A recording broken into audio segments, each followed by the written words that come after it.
Good morning, it's 8 a.m. I'm Sahar Mushtaq and this is the news on Mira Business FM. These are the headlines. The Ministry of Foreign Affairs, the UAE, condemned recent Iranian attacks and stressed the need for accountability.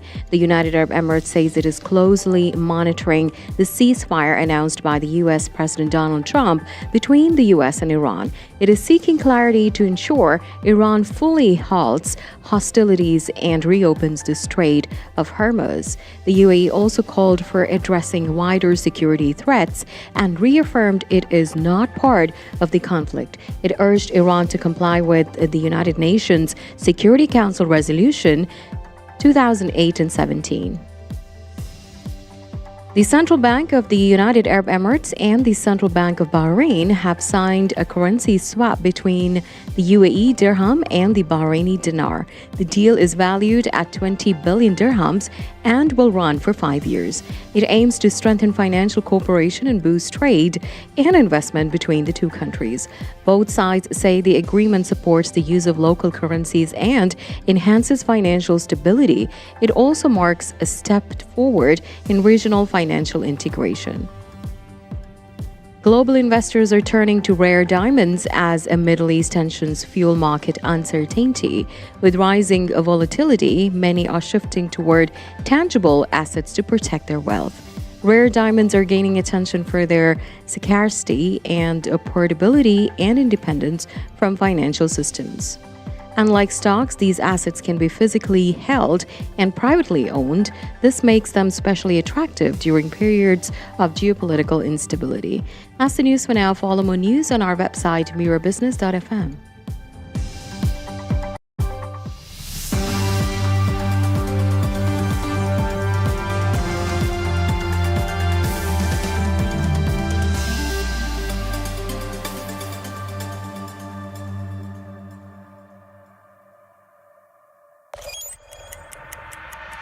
Mira Business FM, your daily guide to the markets, money, and more. It's the morning drive. This is Mira Business FM. Good morning. Recent geopolitical tensions have affected critical digital infrastructure. Reports show cloud operations in Bahrain were disrupted. Major platforms like AWS, Amazon Web Services were impacted recently. So for businesses across the region, it is a wake-up call of sorts. Resilience is no longer only about cybersecurity, it's about survival. Disaster recovery kind of moved from IT support to the C-suite, and Chief Information Security Officers, or CISOs, are increasingly being asked to take ownership of business continuity. That's the topic that we want to get into this morning in this segment. Naji Salami is the CEO of IT Max Global, which is a company that works on digital transformation, innovation, cybersecurity, and more, and is with me. It's good to meet you. Well, thank you for having me. It's good to have you here. I wanted to start, actually, before we jump into the main topic, about a little bit about your business, because you're international. You work in the UAE, you work in Lebanon, Pakistan, South Africa, in the Democratic Republic of Congo, so bases in Kinshasa and Brazzaville as well. Just tell me how the relationship with Africa, how did that come about? Well, actually, from the get-go, from our launch in 2010, we decided that we want to be a regional company, and we were working with customers and enterprises across the Middle East and Africa. Now, to support customers across the region, we had, of course, set up several offices, the one that you mentioned, and several others as well. And from these offices, we're catering to all of the various enterprises across the region. Okay. Naji, we've spent years worrying about hackers in basements, or the classic image of the spotty teenager, slightly disgruntled in the bedroom, hacking away at night. But that's really changed. The threat to data centers now, to critical IT infrastructure, has moved from the virtual really to the physical. I guess.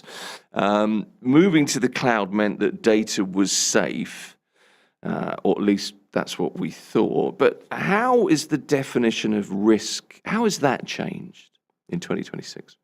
Yeah, very good question. So it has changed quite a lot. The risk was always probably known to some of the C club, but probably not taken seriously. Now this is a wake-up call, as you mentioned it. This has pushed the enterprises to revisit their disaster recovery strategy, their business continuity strategy, to relook at every single aspect of it to make sure that they are really built in a resilient way and they're able to absorb any kind of downtime. Is that what your clients are talking to you now about? Is that the message that you're receiving at the moment? Yeah, absolutely. I mean, many customers wants to make sure that they are protected, that they have proper backup policy, proper DR strategies, proper business continuity plans, all of that. So this is a main topic on the mind of many of our customers today. How about the recent cloud infrastructure outages? I mentioned AWS in Bahrain, for example. Twice, I think, there were issues. How is that changing the way organizations think about risk? Because AWS is a huge part of cloud infrastructure. Yeah, so AWS was hosting customers, like enterprises who want a virtual environment or some kind of container environment to host their data.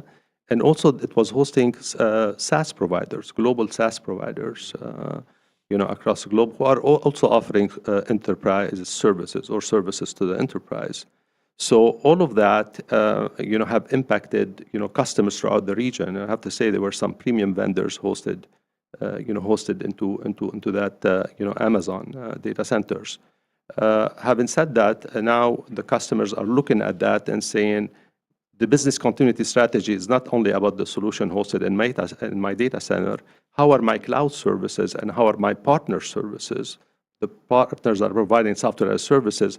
What kind of business continuity plan they have to make sure that any kind of downtime they have a backup plan for it to be able to recover from it. The ability to shift data globally is it's a pretty technical feat. We've seen AWS and others help customers migrate workload to other regions in real time. There's a unique challenge, I think, for Middle Eastern businesses who need to keep their data on home soil. And looking at the current landscape, do you think it's time to move beyond these kind of concentrated hubs towards maybe a more decentralized sort of regional grid? Is that something that we should be considering? Well, the answer of that is by the regulation. The regulation, not only in the GCC, but also across the globe, they mandate that certain data have to reside in country. So in no situation, the country needs to reside in country, and rightfully so. You have a lot of information that should not really cascade outside the border of the country where the information is residing. Having said that, this doesn't really stop from building a proper business continuity plan, right? So you can always have, a proper business continuity plan in country where you have your primary data, you have your DR data, you have also another backup sitting somewhere, in a third location that will help you to be, as ready as possible to absorb any kind of downtime, whether that's resultant from a cybersecurity attack or from a total outage of a data center. You're a person that's advocated for a while for digital transformation. It's a major part of your business. And we're now seeing chief information security officers being kind of pulled into board meetings to talk about stuff that maybe they didn't used to talk about, shipping routes or site security or regional power grids, for example. So kind of being tasked with owning disaster recovery, particularly at the moment, not just kind of incident response. Do you have CISOs or chief information security officers kind of become chief resilience officers when you consider where we are now in the current climate, at least? Yeah, so for the last several years, the CISO's role has evolved and has expanded. Right, it has expanded across because of the digital transformation, as you mentioned. Right, sure. A lot of the digital services are ongoing that have kind of moved the CISO role from just a person that's handling the security or just a department that's handling the security, all the way to a business leader within the organization. So the CISO is a person as part of the C Club, making business decisions as well, right?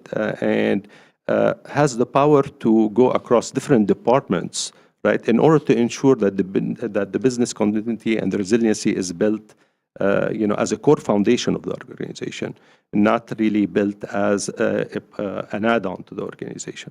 So yes, business leaders or CISOs are into this role, and of course, whenever you have the whole AI transformation, you have more AI threats ongoing right now. You need somebody that will be looking at the different, at your AI rollout, for instance. And a lot of times, the AI rollout is being handled by the CISO in some organization to make sure that the protection of the data is there. And then, for instance, you look at the DevOps, for instance, within the companies. The CISO plays a good role into making sure that the development is indeed secure from the get-go in the code, as opposed to come in as a plugin on the top later on down the road. It's an increasingly important role, isn't it? Not just resilience officers, almost bridging officers in some ways as well. Yeah, absolutely. Yeah. What's the difference between incident response and real business resilience? Could you define the two? Yeah, absolutely. So incident response is a response to an incident, like, for instance, a cyber threat or cyber penetration. So while resilience is looking at the infrastructure to make sure that the business is ready to absorb any kind of downtime, regardless of the phase of the downtime. If it's a total data center outage, if it's an internet outage, if it's a SIP trunk outage, or whatever kind of outage we're talking about. In the past, disaster recovery was an insurance policy you hoped you'd never have to use. Yeah. Right? If the headline earlier this week was 700,000 cyber attacks a day. It's a very dramatic headline, but it has drastically increased because of where we are now in this current kind of economic climate, the conflict climate that we're in. Physical infrastructure obviously has been under threat and is under threat as well. Is disaster recovery now kind of a daily operation requirement rather than just in case? It's a plan for just in case. Yeah, so actually disaster recovery should be daily requirement even under normal circumstances. Right.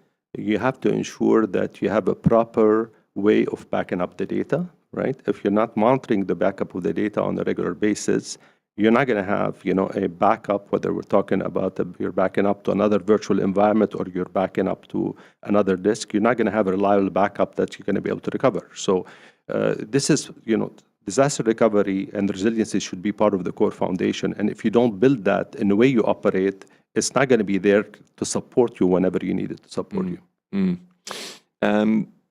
Realistically, how do companies prepare for outages in cloud services or data center services? What do you advise? Well, I would say the preparedness of the companies varies across different vertical, varies across different countries. We have, for instance, the banking sector across the GCC. I would say it's very ready because the regulator mandates all of the DR requirements, and that's an excellent thing. And of course, it supervises that as well. Every once in a while. So you have some verticals that are ready, while you have other verticals that their readiness is. It depends, right? Depends on the organization. Some have created a DR environment where they can, operate from another geographical center. Some are backing up the data, but I would say overall, many organizations are still, not really prepared for this, mainly due of the governance and the testing that is lacking. So if you have a DR strategy where you're not really testing it, where you're not really governing it, it's not going to give you the result that you need whenever you need that insurance policy. It's kind of the answer I feared, to be honest with you. It's kind of the answer I expected, because it always seems as though it's a case of, well, it's not happened, so it won't happen, and there's a scramble to catch up when things do happen. What are the biggest gaps that you see in business continuity planning? The testing, the governance, and the testing is not a one-time thing, right? It's an ongoing thing. Like I mentioned before, first you have to look at the monitoring of the data. You have to monitor that the backup is happening, that the backup to the VM or the backup to the tape or whatever, it's really in place and it's ongoing on a regular basis. You have to do some recovery test every once in a while, where you take a virtual machine and you bring it back up, again, or you take a database and you recover that database. You have to look at different aspects, of this and test it on a going basis, all the way up to, to complete dry run of your infrastructure environment, to make sure that you are really ready to use that insurance policy in case you need it. It's a mindset, isn't it? Absolutely. It's a mindset of how you operate on a day-to-day basis. And it's a mindset that it needs to be across the whole organization, not necessarily only across the IT department, but also across the business leaders throughout the organization. Yeah, for sure. I mean, for you, I guess, it's second nature. It's just part of existing in your space. But how do you encourage that kind of thinking? Because this needs to be second nature. It's just something that happens, and it happens, and almost as though you don't notice it. That's kind of the way it needs to be viewed, isn't it, in an organization? Yeah, absolutely. So it needs to be built as part of the day-to-day operation. It needs to have a top-down push. You need to have the right investment into it. Of course, you cannot oversize it. It will become very expensive. You don't want to undersize it as well. It will not give you the right push or a right result whenever you need it. So you need to look at it from a pragmatic perspective, to look at every mission-critical application and build what we call the right recovery point objective, right RPO or right RTO. Basically, how much data you're able to lose and you can live with, and how fast you can recover, right? Those are two key criteria to look at it, and you don't want to establish aggressive RPO, RTO for some of these applications because it becomes super expensive, to build it and to operate it on a day-to-day basis. I love the acronyms. I'm getting to grips with the IT acronyms, the RTOs of the world. You got IT Max Global, your company, you work extensively on innovation. Right.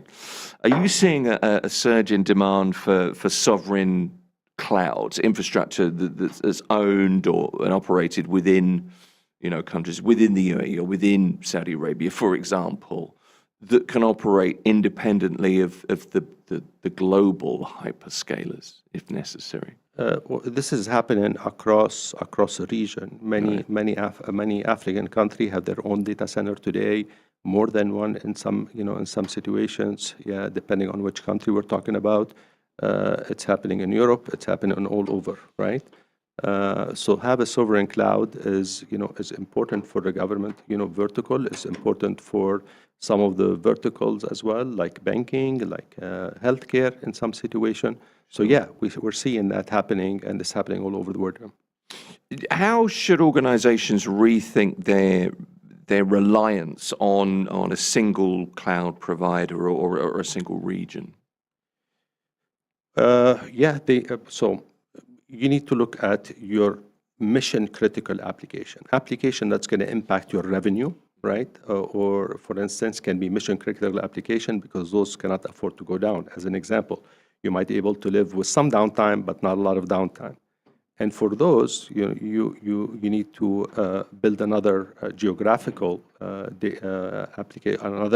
application in the geographical center with a expectation back to the business on what is the RPO and the RTO that you can deliver back in case of an outage. So yes, we're looking at multi-cloud we've been deploying multi-cloud for many customers across the region for a long time, and this is needed for a mission critical application. You don't want to do that for every single application because it becomes very expensive, right? Sure. So you want to build that for a right application that cannot afford to go down. And that's critical in resilience terms as well, of course. Yeah, absolutely. Yeah, okay.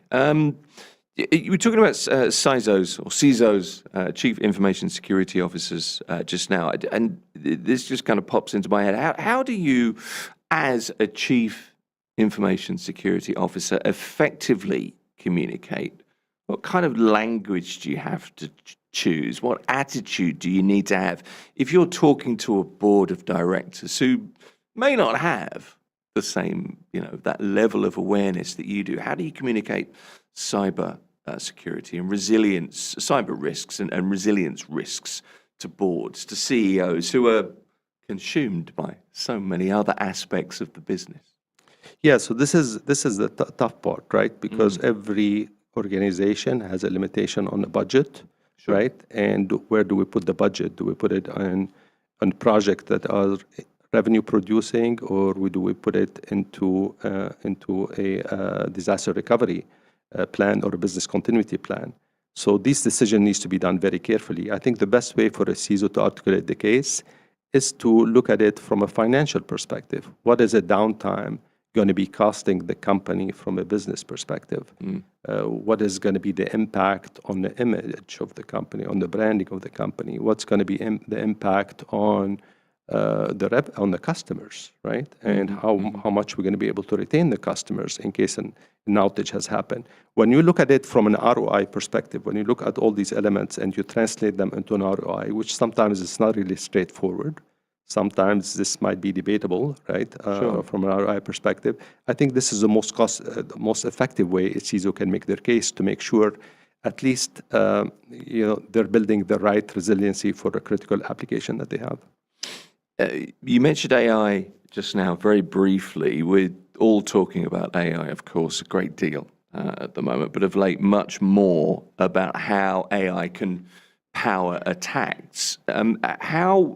How does predictive intelligence work? Say to move, a client's data before disruption happens. Can AI really sense, a digital storm is on the way?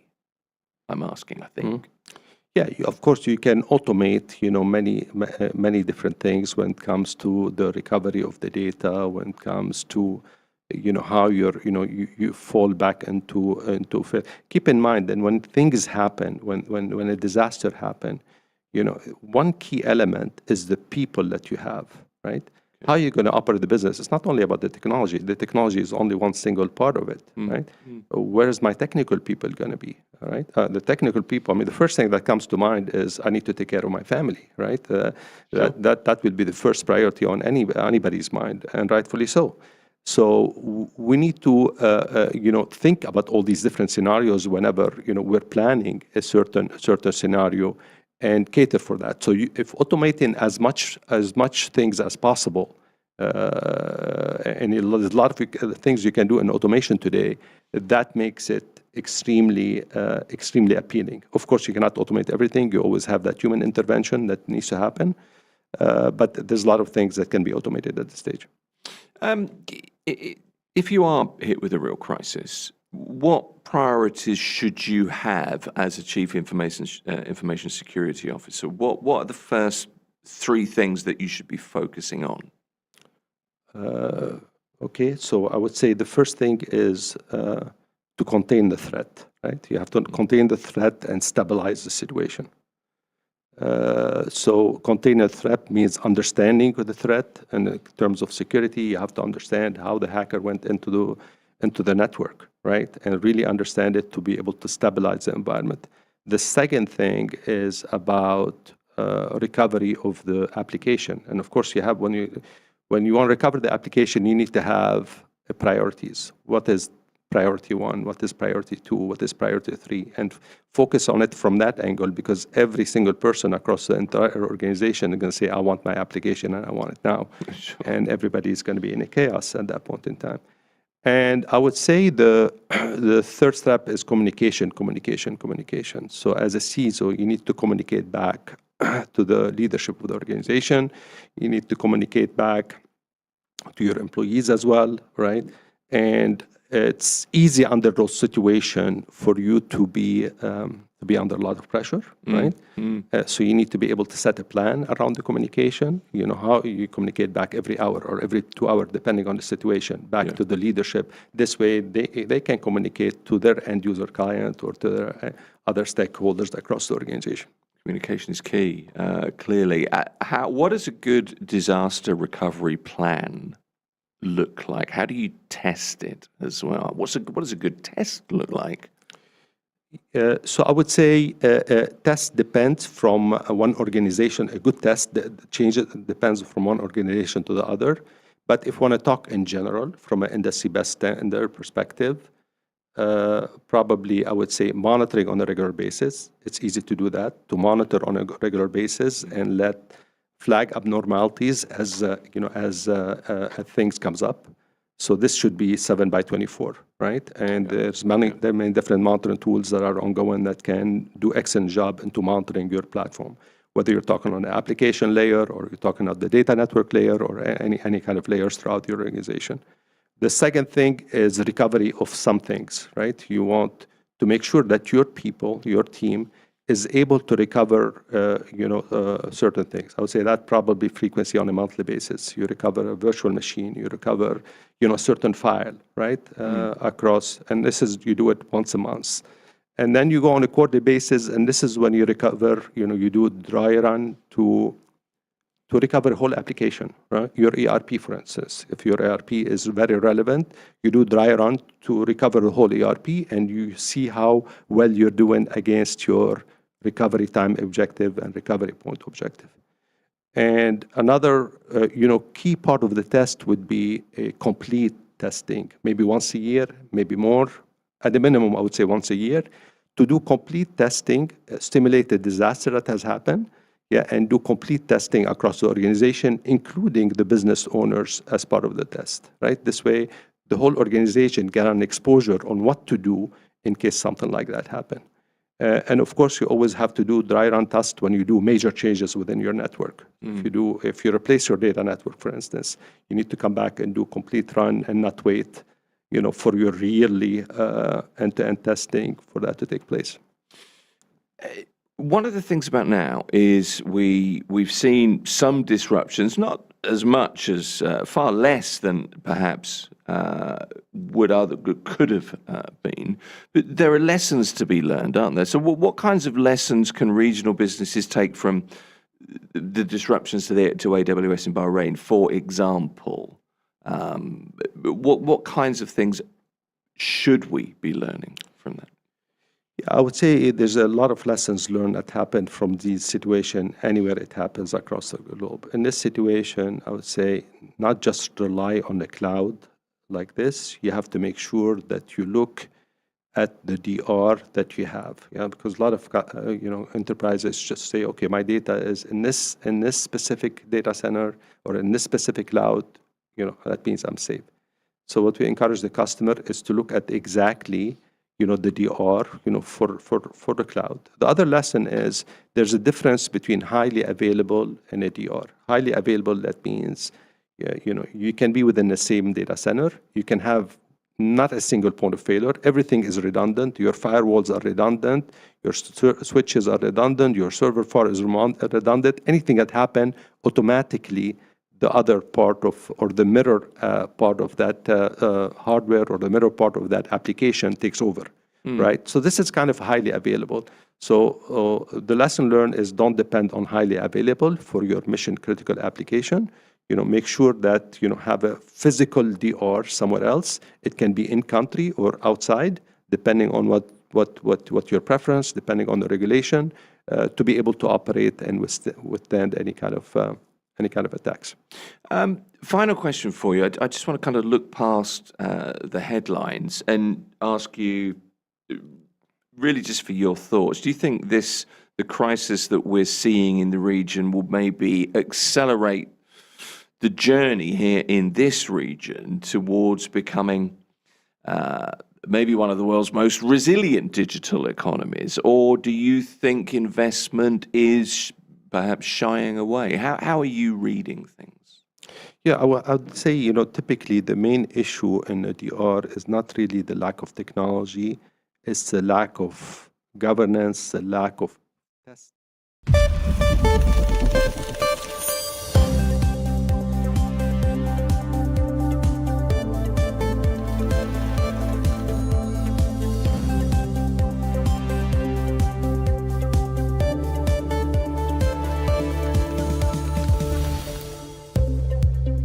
Good morning. It's 8:30 a.m. I'm Sahar Mushtaq, and this is the news on Mira Business FM. These are the headlines. The United Arab Emirates says it is closely monitoring the ceasefire announced by the U.S. President Donald Trump between the United States and Iran. It is seeking clarity to ensure Iran fully halts hostilities and reopens the Strait of Hormuz. The Ministry of Foreign Affairs UAE condemned recent Iranian attacks and stressed the need for accountability. The UAE also called for addressing wider security threats and reaffirmed it is not part of the conflict. It urged Iran to comply with the United Nations Security Council Resolution 2817. The Central Bank of the United Arab Emirates and the Central Bank of Bahrain have signed a currency swap agreement between the UAE dirham and Bahraini dinar. The deal is valued at 20 billion dirhams and will run for 5 years. It aims to strengthen financial cooperation and boost trade and investment between the two countries. Both sides say the agreement supports the use of local currencies and enhances financial stability. It also marks a step forward in regional financial integration. OpenAI, the creator of ChatGPT, is gearing up for a U.S. IPO that could value the company at up to $1 trillion. CFO Sarah Friar told CNBC that the company plans to reserve shares for individual investors, a move that's unusual in major public offerings. In its latest funding round, OpenAI raised over $3 billion from retail investors, far exceeding the initial expectations. Analysts say this approach reflects a new trend following SpaceX, which may allocate up to 30% of its IPO to everyday investors. The IPO could happen as early as the second half of 2026, giving the public a chance to invest in one of the most anticipated tech listings in history.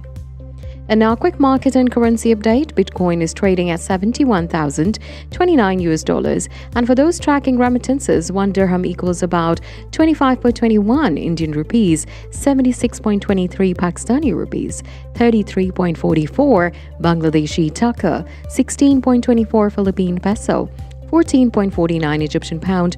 Meanwhile, 1 British pound is equal to 4.92 dirhams today. That's the news for now. Follow more news on our website, mirabusiness.fm.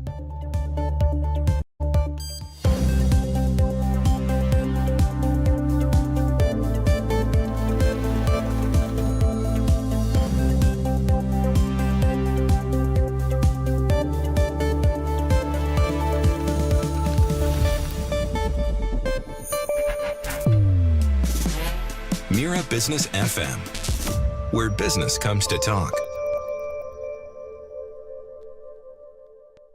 It's the morning drive. The UAE's creative industry is, well, it's tough times, essentially. Geopolitical tensions, economic pressure, and also shifting client priorities, reshaping film, reshaping advertising and content production. So the future of storytelling as a business is something I'm going to ask my next guest about, and he is Amar Galal. He's a film director and a producer. He's a man in touch with creatives of all shapes and sizes here in the UAE. You may have heard him recently on Crossroads, our Friday afternoon entertainment media show and podcast as well, with David Tully and Dima Magase from Middlesex University. Amar, it's a warm welcome back. Nice to see you. Oh, thank you, Tim. Thank you for having me. Good to have you here. So you've been very active on LinkedIn recently, posting about job prospects for creative workers, creative types affected by the situation just now.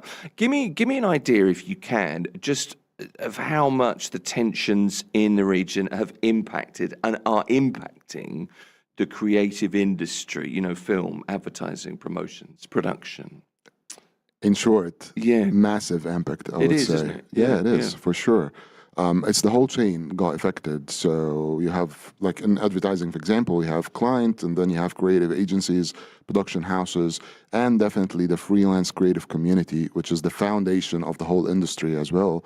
And project got canceled, things on hold, which we don't know until when it's on hold, which means at the moment it's canceled in a way, and it's affecting everything. There's no payments for the freelance community at the moment. There's no income, I would say.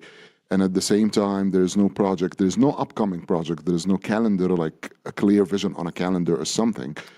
So It's the uncertainty, isn't it? That of course it is, 100%. yeah. Especially when it comes to creative advertising and entertainment. And of course, Dubai is a hub for, in particular, the advertising. 100%. The centre in this region, for sure. 100%. It's one of the most important like cities or countries, even in that domain. And moreover, in entertainment and events as well, which is related to advertising because they're all connected in a way. So, yeah, of course. No, I know the tentacles they reach, don't they? So, look, we asked you here today really because you're really in touch. Well, I think you are anyway. The kind of the heartbeat of the creative community. That's where you know, it's your ecosystem. That's where you kind of exist. And we've seen this shift in the last few weeks. Brand campaigns paused, postponements, film sets are adjusting to new realities. With oil at the price it is, one of the first things to go, you know, when there's a situation like this is marketing budgets are trimmed, of course. Is the industry in a state of shock, or are we seeing a more calculated kind of rebriefing phase? Because there are so many projects on hold, potentially cancelled. Who knows when it's going to come back? I think both. Okay. There's part of it as a shock.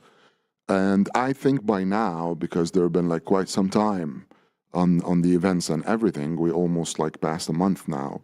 So it was a shock phase at the beginning.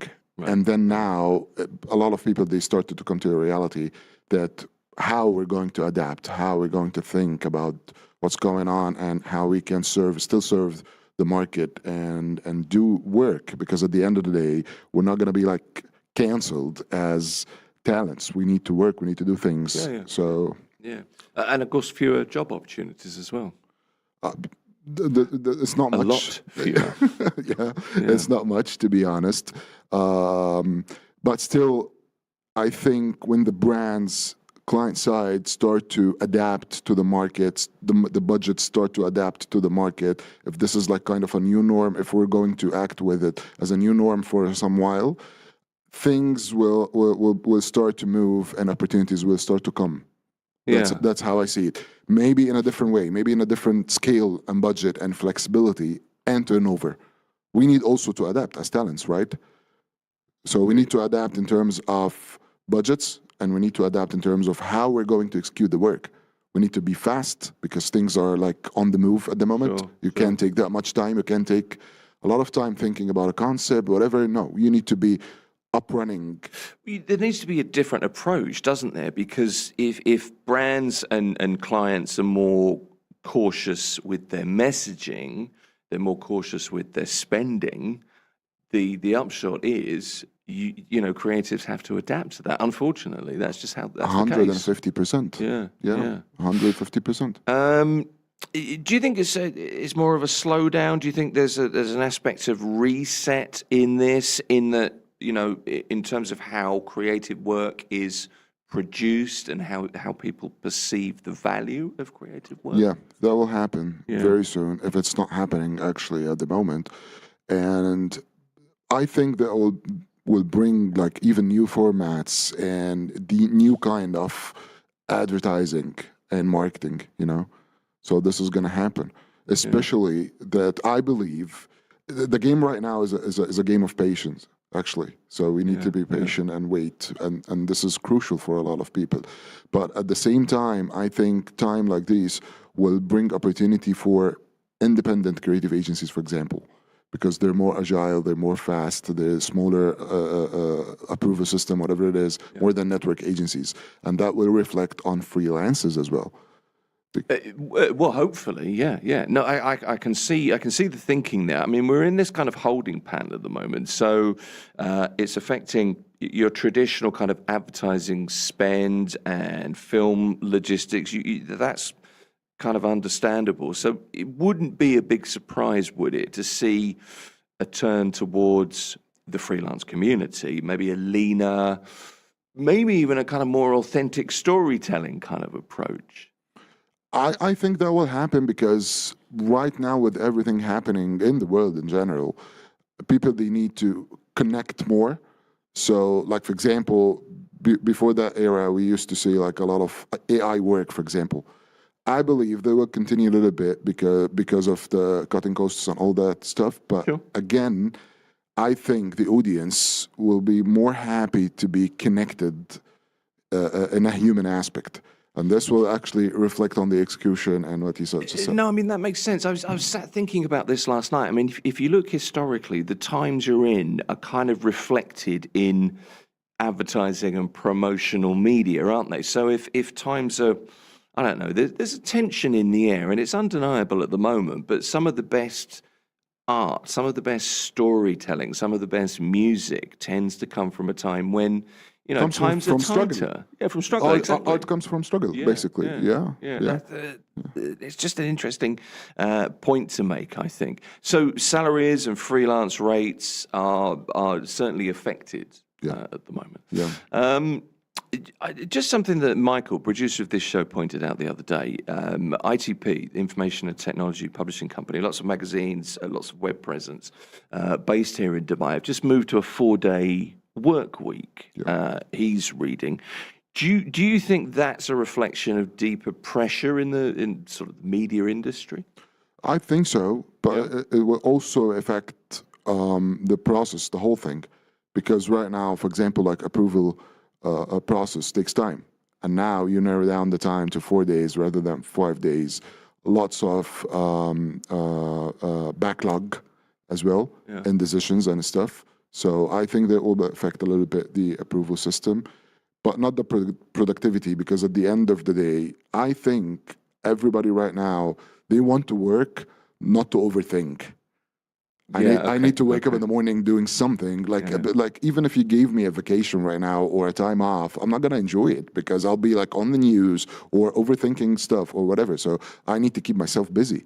Well, I think particularly in like the creative industry, overthinking is the enemy of flow, isn't it? Yeah. So, you know, it kind of gets in the way of the creative process. What do you think about 4-day weeks? Because there's reams of research about working, you know, maybe more intensively for 4 days and having more time to, you know, reflect and react and relax, if you like. Do you think you can improve productivity and creativity in the creative field by working, you know, 4 days rather than the 5?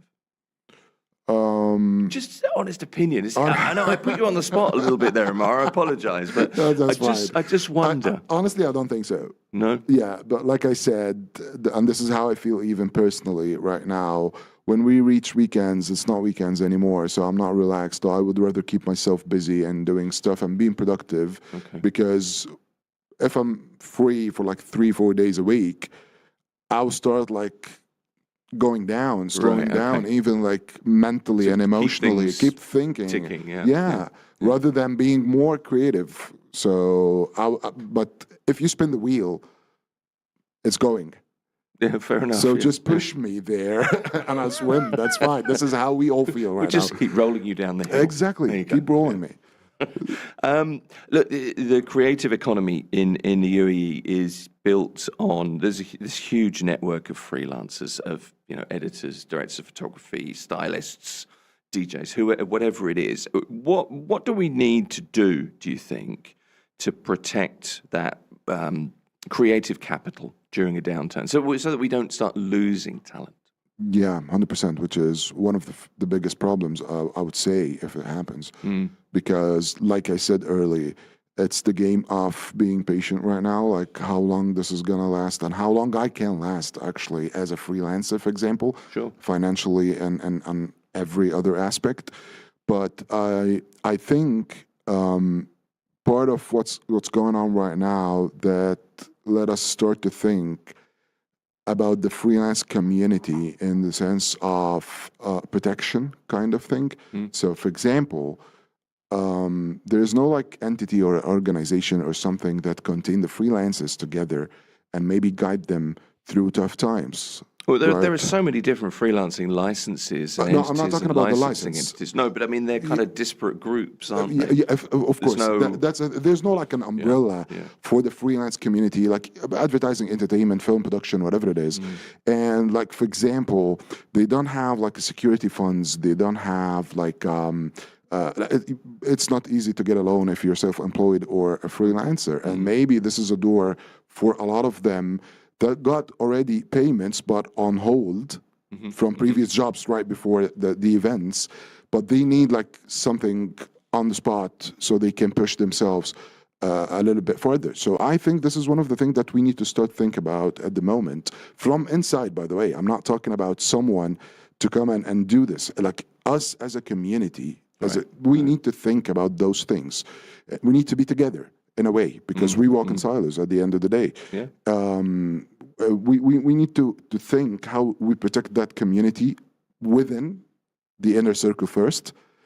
And from the outside, I think, and I'm talking to brands more from the client side, I think this is the right time to choose working with independent, small, medium-sized creative agencies, for example, more with freelancers than the network agencies, I would say, because the network agencies, they can tolerate themselves during time like that, the huge corporate. Yeah, for But sure. the community is the more fragile.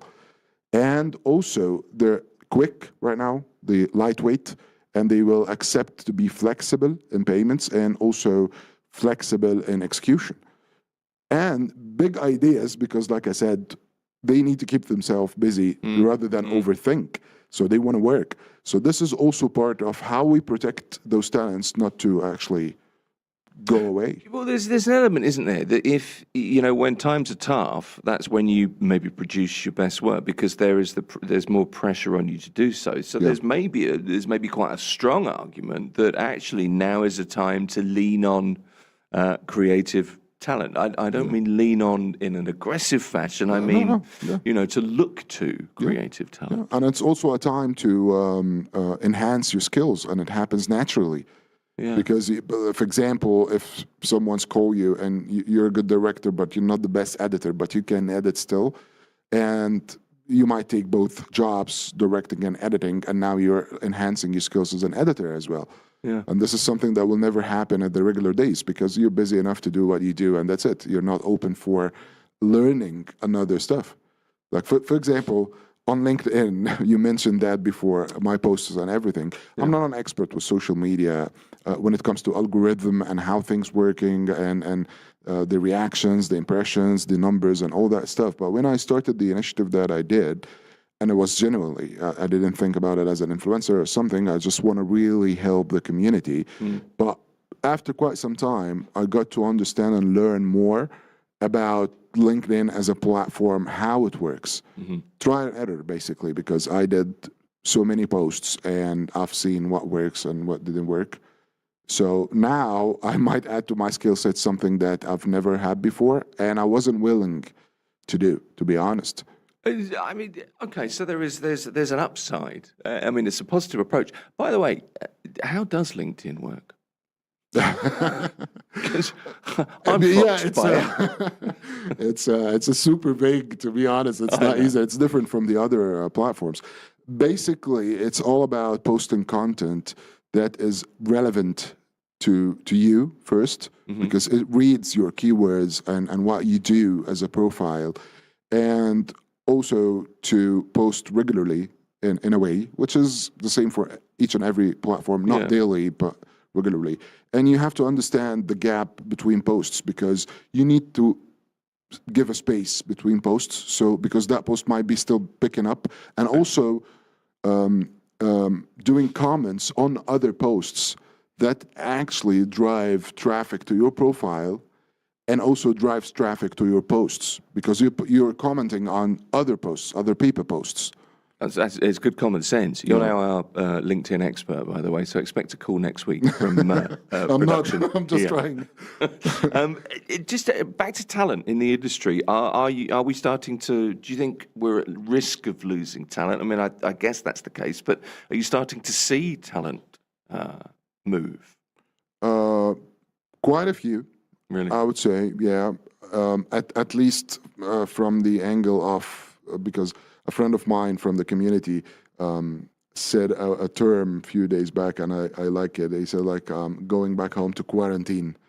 Yeah. Yeah. Yeah, I've heard that. Yeah. And basically quite a few they did from that angle, but still a lot of them, they're here and they don't want to leave. That's the thing. Like, I talk to so many creatives and we don't want to leave, right? People, they feel like this is home, this is where we belong. But also there's a pressure from a financial standpoint on the creative freelance community. So they might start to leave because they just can't stay.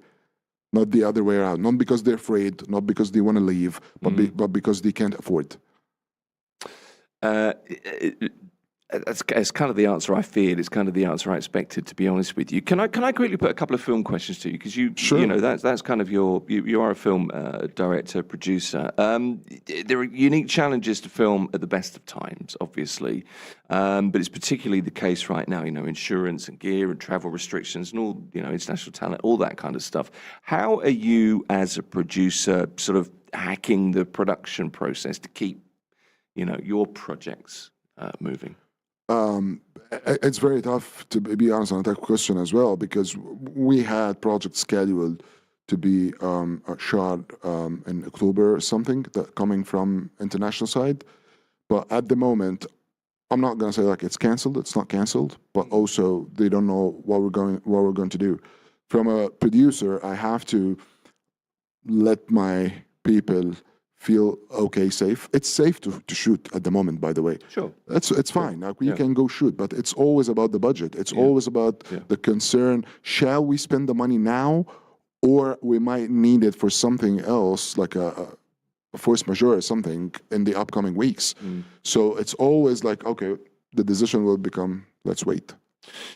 One more question for you, and I was sat writing some questions last night thinking, right, I'm talking to Amar, what am I going to do? And I came up with this really bad pun. So I thought my final question would be my final take. Okay. So I'm really sorry about that. But I'm interested, if you were going to direct a film about the creative scene today, based on lots of the things that we've talked about, and you went away and filmed a story, would it be a tragedy? Would it be a thriller? Would it be an underdog success story? Yeah. What would you take away from this conversation and go and film and produce as a mini movie? Definitely, I would go for the underdog success story. I thought you would. Yeah. And because this is how I feel towards everything happening at the moment. I refuse to surrender, to be honest.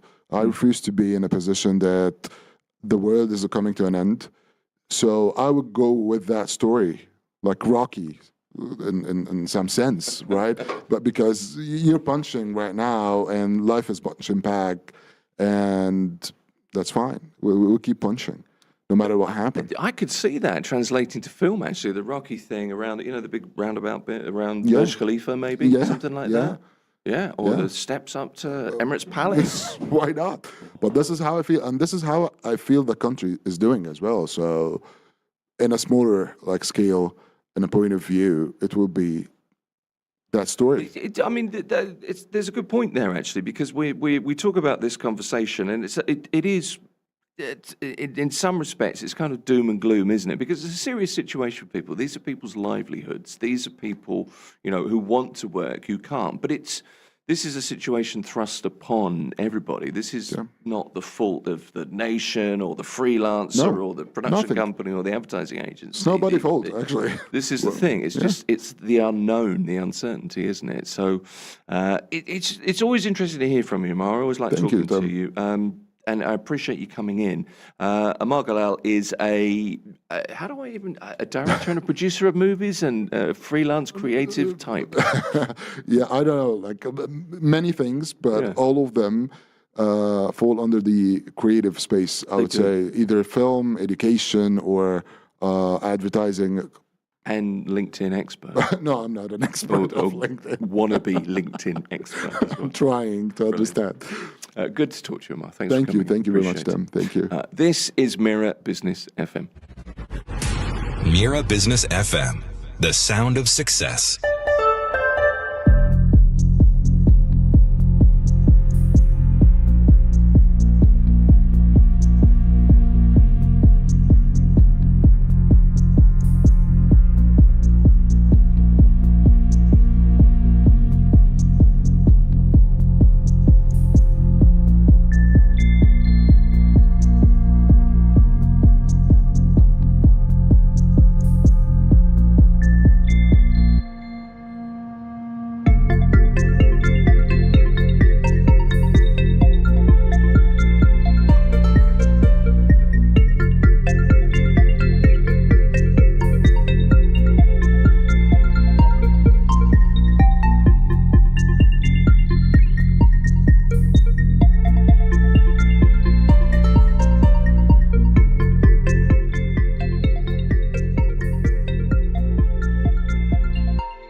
morning, it's 9 a.m. I'm Sahar Mushtaq and this is the news on Mira Business FM. These are the headlines. The United Arab Emirates says it is closely monitoring the ceasefire announced by the U.S. President Donald Trump between the U.S. and Iran. It is seeking clarity to ensure Iran fully halts hostilities and reopens the Strait of Hormuz. The Ministry of Foreign Affairs of the UAE condemned recent Iranian attacks and stressed the need for accountability. The UAE also called for addressing wider security threats and reaffirmed it is not part of the conflict. It urged Iran to comply with United Nations Security Council Resolution 2817. The Central Bank of the United Arab Emirates and the Central Bank of Bahrain have signed a currency swap agreement between the UAE dirham and the Bahraini dinar. The deal is valued at 20 billion dirhams and will run for 5 years. It aims to strengthen financial cooperation and boost trade and investment between the two countries. Both sides say the agreement supports the use of local currencies and enhances financial stability. It also marks a step forward in regional financial integration. OpenAI, the creator of ChatGPT, is gearing up for a U.S. IPO that could value the company at up to $1 trillion. CFO Sarah Friar told CNBC that the company plans to reserve shares for individual investors, a move that's unusual in major public offerings. In its latest funding round, OpenAI raised over $3 billion from retail investors, far exceeding the initial expectations. Analysts say this approach reflects a new trend following SpaceX, which may allocate up to 30% of its IPO to everyday investors. The IPO could happen as early as the second half of 2026, giving the public a chance to invest in one of the most anticipated tech listings in history. That's the news for now. Follow more news on our website, mirabusiness.fm.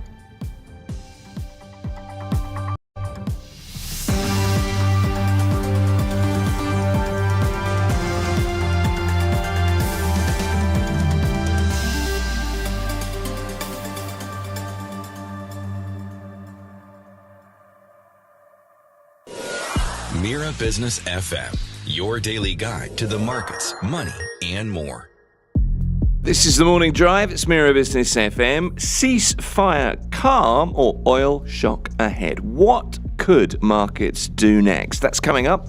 Hopefully some answers to that question here on Mira Business FM.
Mira Business FM, where business comes to talk.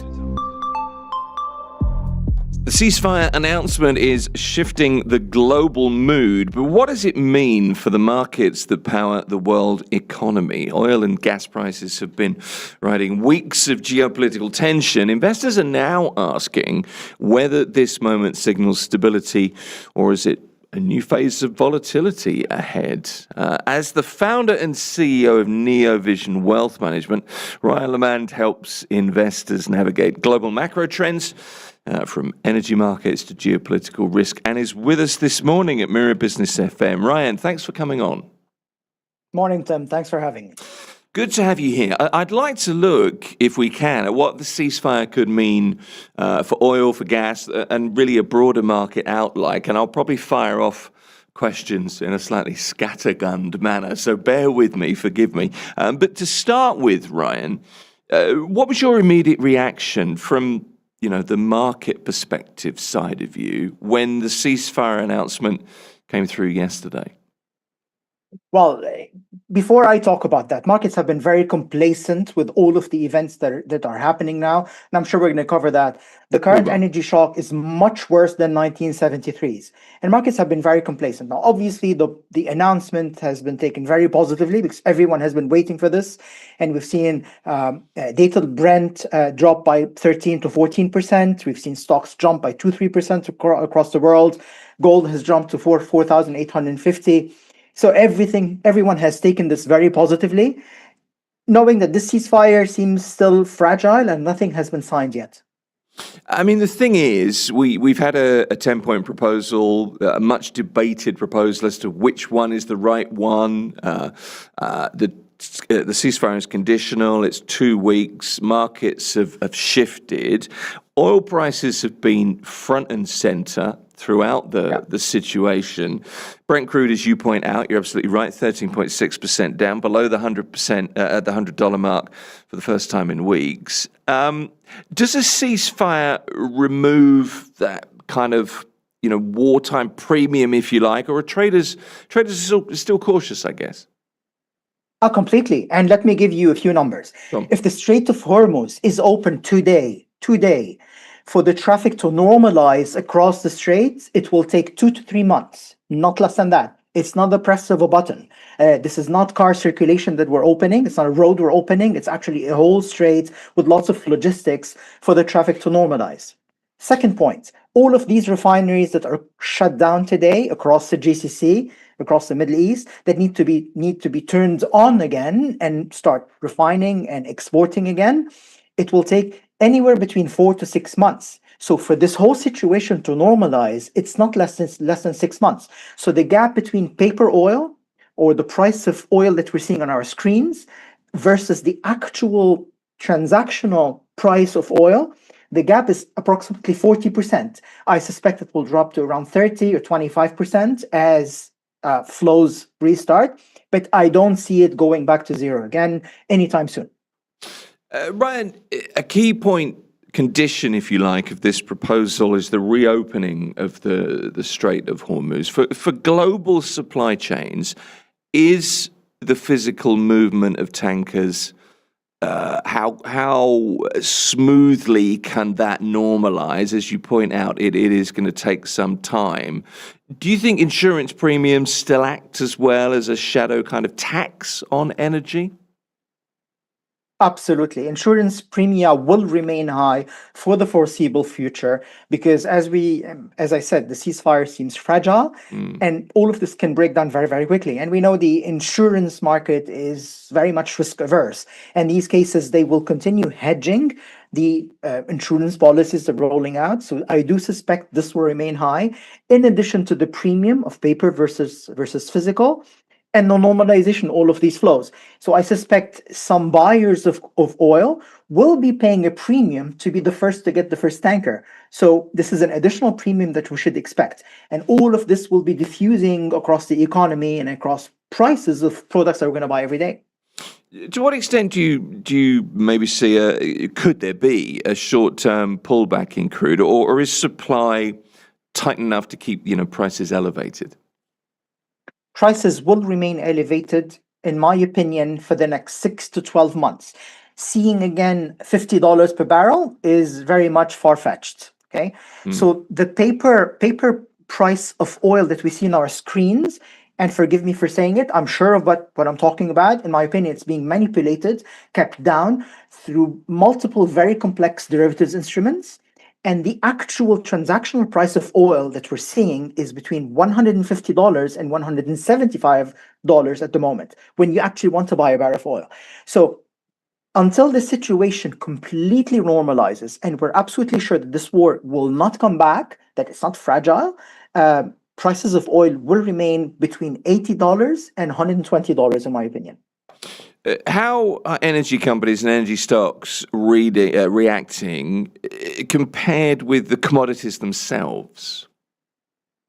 Well, you've seen some of the energy company stocks have jumped substantially higher than actual paper oil prices. So this tells you something. This tells you that the paper oil prices are actually capped somehow, and the proxy, which is energy stocks, company energy stocks, has risen substantially. They're having a field day. It's the era of energy companies at the moment. For investors watching from the sidelines, Ryan, I like how you phrase that. What signals in the oil and gas markets should they be paying attention to, in particular, over the next few weeks? The gas market, sorry? What signals in the oil and gas markets should investors really be paying attention to in the next couple of weeks, couple of 3 weeks? So I have a screen right here open, dedicated to watching the traffic across the Strait of Hormuz. So serious professional investors, this is what they do. They have a screen with live tracking of tankers going through the Strait of Hormuz. As long as I don't see at least 30 to 40% of the previous traffic I used to see on the Strait of Hormuz, I would remain still cautious on this whole situation. We've seen a massive kind of relief rally in equities. Is the market now pricing in, a total resolution, or is it just pricing out that kind of immediate war premium? Well, again, markets have been complacent across this whole thing, given that, let me give you just another number. In 1973, the energy shock has affected only 7% of oil and gas exports. Today, it's affecting 20% of oil and gas exports, just to give you the scale of our current energy shock. So markets today are not pricing in the potential comeback of inflation, the potential interest rates that will remain high, central banks will not be dropping rates anytime soon, and again, total resolution of the current war, which is, again, I take it cautiously. So yes, there's a lot of cash on the sidelines, waiting, and they pulled the trigger as soon as the ceasefire was announced, even though there's no agreement, there's no signed agreement yet. So this complacency, again, we have to take it cautiously. We're expecting energy to begin to benefit, assuming we see a resolution in the tensions. But what other sectors tend to benefit the most when geopolitical tensions ease? So when political tensions ease, basically, all of this cash sitting on the sidelines will go to the sectors, or the obvious sector that benefits from an energy shock, and it's energy companies by far. I cannot even mention the closest sector that could benefit as much as the energy sector. The second sector that could benefit is a sector that I do not personally invest in, and it's a sector I don't like at all, which is the defense sector. Because usually post-wars, we see all of the countries involved in these wars, even first-hand or second-hand, they start arming themselves. It's the knee-jerk reaction of most post-war phases that we've seen. So the defense sector tends to benefit, and we're seeing quite a few defense companies having their stocks rise quite substantially. What's interesting to me is that gold hasn't dropped as sharply as oil. It's around about the 4,700, 4,800 mark at the moment. So if the market's so relieved, what is it about the kind of the safe haven or the fear asset that gold is known as, that it's still holding its ground? Gold is no longer the fear asset. Today, gold is becoming very slowly the reserve currency of the world. So the rise in gold to $5,600 before the war was coming thanks to four buyers. Let me break it down for you. It's four layers of buying. The first layer are the BRICS central banks, China, India, South Africa, etc. They started buying gold 15 years ago and started building this gold position and reducing their US dollar reserve exposure. The second layer are institutional investors. The third layer is basically ETFs, individuals who are buying gold ETFs. And the fourth layer are speculators. So this buying of gold has been systematic and consistent on a monthly basis for the first two layers, central banks, institutional clients. These have not changed. They're still buying today, though we've seen a bit of sales like the Turkish central bank, but it's very, very marginal. So all of the reasons that pushed gold prices up before the war are still in place. And this is why we're seeing gold today at $4,800. If you look at gold prices over 3 months, 6 months, 12 months, 2 years, 3 years, and 5 years, gold has beaten the S&P 500 systematically on these periods. So gold today is transforming world reserves, basically. Let me ask you a little bit about central banks. They're still so focused on inflation for obvious reasons, but how much do oil prices factor into the next decisions that we may see from policymakers? Because with energy-led inflation kind of suddenly cooling, we hope, does this give the Fed or the central bank here in the UAE, for example, more room for rate cuts perhaps in the second quarter, or is the inflation, baked in? So let me break down inflation. You have two types of inflation, the demand pull and the cost push, the supply side. So when inflation is coming because of very increased demand for products, this is easy to handle. This is when central banks basically increase rates, they control demand, reduce demand, and this is when inflation drops relatively quickly. When is it the problem? The problem arises when inflation is coming from the supply side, and this is very difficult for central banks to fight, and this is why inflation has been sticky across the past 3 years. So oil is something that will affect supply. So when we buy products, these products will be higher because suppliers and manufacturers are charging higher because their cost base is higher. And this is very difficult for central banks to control and manage. And this is why today the stagflation scenario is the prevailing one. And in the case of stagflation, central banks do not reduce rates because I prefer to have inflation to a certain extent rather than economic destruction.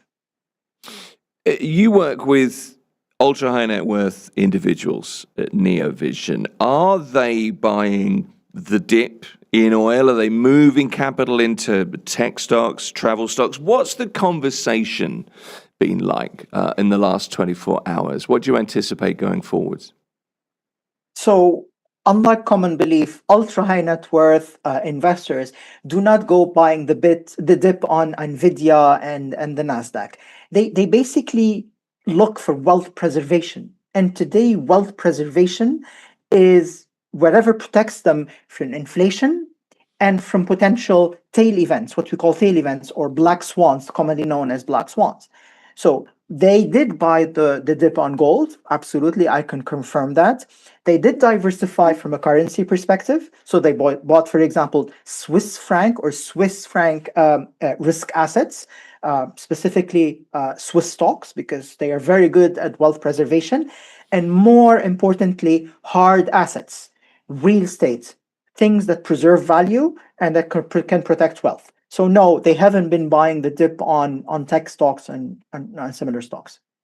Let's come back to the UAE. It's been a tense time. It's also proved to be a period when, once again, the UAE's been remarkably resilient, I think. That's certainly been the word that we've used the most in the last 5 weeks or so.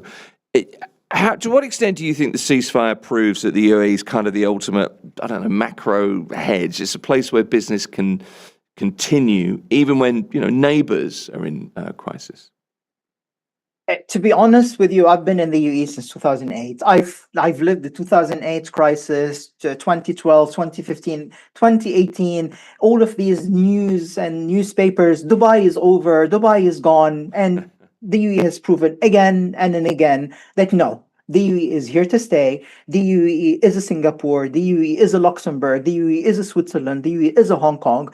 So I'm moving on. I'm not going to say anything about the UAE being resilient anymore because it's a de facto, it's a fact. So no one debates anymore whether Singapore is resilient. No one debates whether Singapore or Luxembourg are resilient. I'm beyond that. It's a subject I do not discuss anymore because yes, the UAE is here to stay regardless of the crises. Okay, so that's put to bed once and for all. Looking at the rest of 2026, what's your kind of base case for oil and gas prices if the ceasefire holds? Your belief is around about the 120 level, probably? Between the 80 and 120 level? In my opinion, it will wobble between $80 and $120. Right. And if you would like a better indication whether it's at $80 or $120, there's one account you could follow on Truth Social, and it's for President Trump's. You can go there. I have another window here on my PC, which I check live, and this is what tells me whether it's going to be $80 or $120. That's the man that moves the markets for sure. For long-term investors, does this moment change the sort of broader energy investment story, or is the structural demand outlook the same as it was? That's a very good question. It's a multifaceted question. First of all, yes, the whole situation today has changed the perception and the strategy of most investors around the world, how they want to invest. This has reshuffled the whole card table. Okay. From a demand perspective, I suspect demand will not be as high as before. So the United States, for example, has become self-sufficient and now has a wonderful access to reserves in Venezuela. So that demand, we do not feel it. The world doesn't feel it anymore. The second biggest demand was China's. And China today is very much diversifying its energy into multiple sources. So solar, water, wind, etc., nuclear. So I suspect that the demand from China, knowing that China's economy is not growing at 8 and 10% anymore, it's going growing in the 4 or 5% area. The demand from China will not be rising as we've seen it before. I think it will plateau over time. So the demand side will not be as resilient, as strong as before. So yes, this is reshuffling the whole card table. Final question for you, Ryan. What's your overall thinking and your advice right now for investors? Is it time to be, how would you characterize it? Is it a measured time? Should you be aggressive? Should you be agile? What would you say? Focus on wealth preservation rather than easy wins and speculation. The current war has burned many investors I personally know. They've been margin called, they had to sell gold, they had to sell very safe assets to cover their margins on risky assets. Looking at US stocks and AI, yes, it looks attractive on paper, but let's not forget that the United States is adding $1 trillion of debt every 180 days. The US debt today stands at $39 trillion. Deficit is $2 trillion. So the demand for treasuries, which is lending the US, is dropping. So this will affect this whole sector. And this is a very important factor to consider, which brings me to sovereign debt across the world. Today, wealth preservation is very, very important. And the regularity of investments. Gold, as an example, is not something I throw at it $100,000 in one go or $1 million.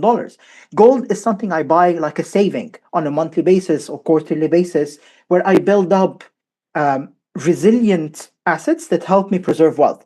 So if I had an advice to say, today, where we're living, wealth preservation should be the primary goal of any investor. We've used the word resilient a few times. I'm glad to know. It's been good to talk to you, Ryan. Ryan Lamond is the founder, CEO of Neovision Wealth Management. Thank you for joining us at Mira Business FM. Thank you. Thank you for having me, Tim. Good to have you with us this morning. Thank you very much, sir. This is The Morning Drive, and it is Mira Business FM. Mira Business FM, your daily guide to the markets, money, and more.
morning, it's 9:30 a.m. and this is the news on Mira Business FM. These are the headlines.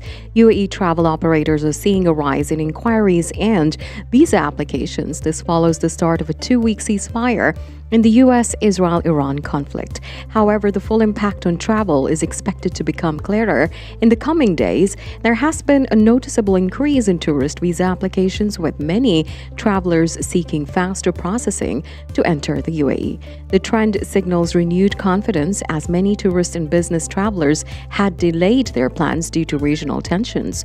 With the ceasefire in place, travel demand is beginning to recover. Iran has warned ships near the Strait of Hormuz to seek permission before passing through the key waterways. It says vessels that do not comply could face action. The warning highlights ongoing tensions despite a ceasefire announced by U.S. President Donald Trump.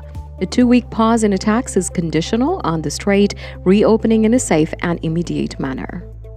Analysts say the Middle East's oil and gas recovery is expected to take months and in some cases years despite the ceasefire. Around 11 million barrels per day of oil production remain shut. Recovery depends first on restoring safe shipping through the Strait of Hormuz. Tanker movement is still uncertain, with ship owners cautious about resuming a transit port, and logistics constraints are also slowing the return of supply. Shipping is likely to limit recovery in the short term before production becomes the main challenge. And now, quick market and currency update. Bitcoin is trading at $71,950 and for those tracking remittances, 1 dirham equals about 25.21 Indian rupees, 76.23 Pakistani rupees, 33.44 Bangladeshi taka, 16.24 Philippine peso, 14.49 Egyptian pound. Meanwhile, 1 British pound is equal to 4.92 dirhams today. That's the news for now. Follow more news on X and Telegram. This is Mira Business FM.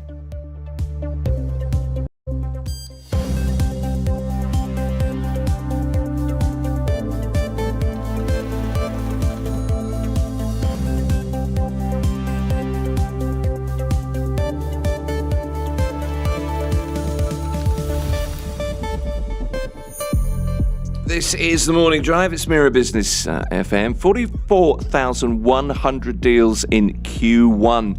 But ready sales are dropping. A Dubai property boom or some warning signs in the air? We're talking about that next.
Mira Business FM.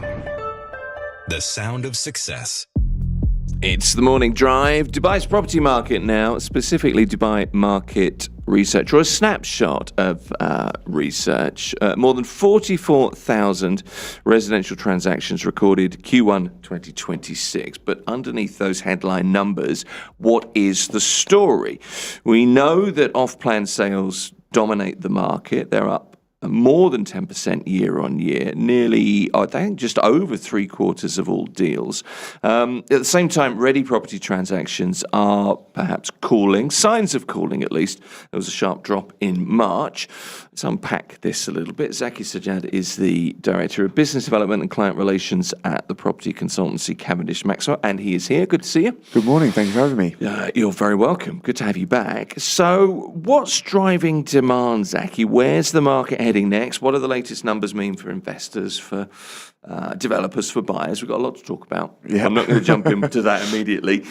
Headline figure is 44,100 residential transactions recorded in Q1 of this year. So to start with, the obvious question is, what does that tell us about the overall kind of market strength?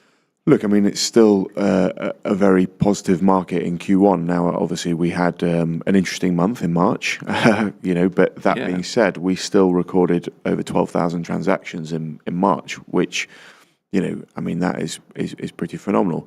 Now, there is, with off-plan sales, a 60 to 90-day period before the ACUDs or the sales purchase agreements, the SPAs, get registered. So there is likely to be some overspill from earlier in the year being registered in March. So until we have seen several months worth of data, it's very difficult to fully analyse where we're at, sort of year to date, given the sort of recent conflict here, but overall, very healthy in terms of the number of transactions. Obviously, still, as you said, a lot of off-plan.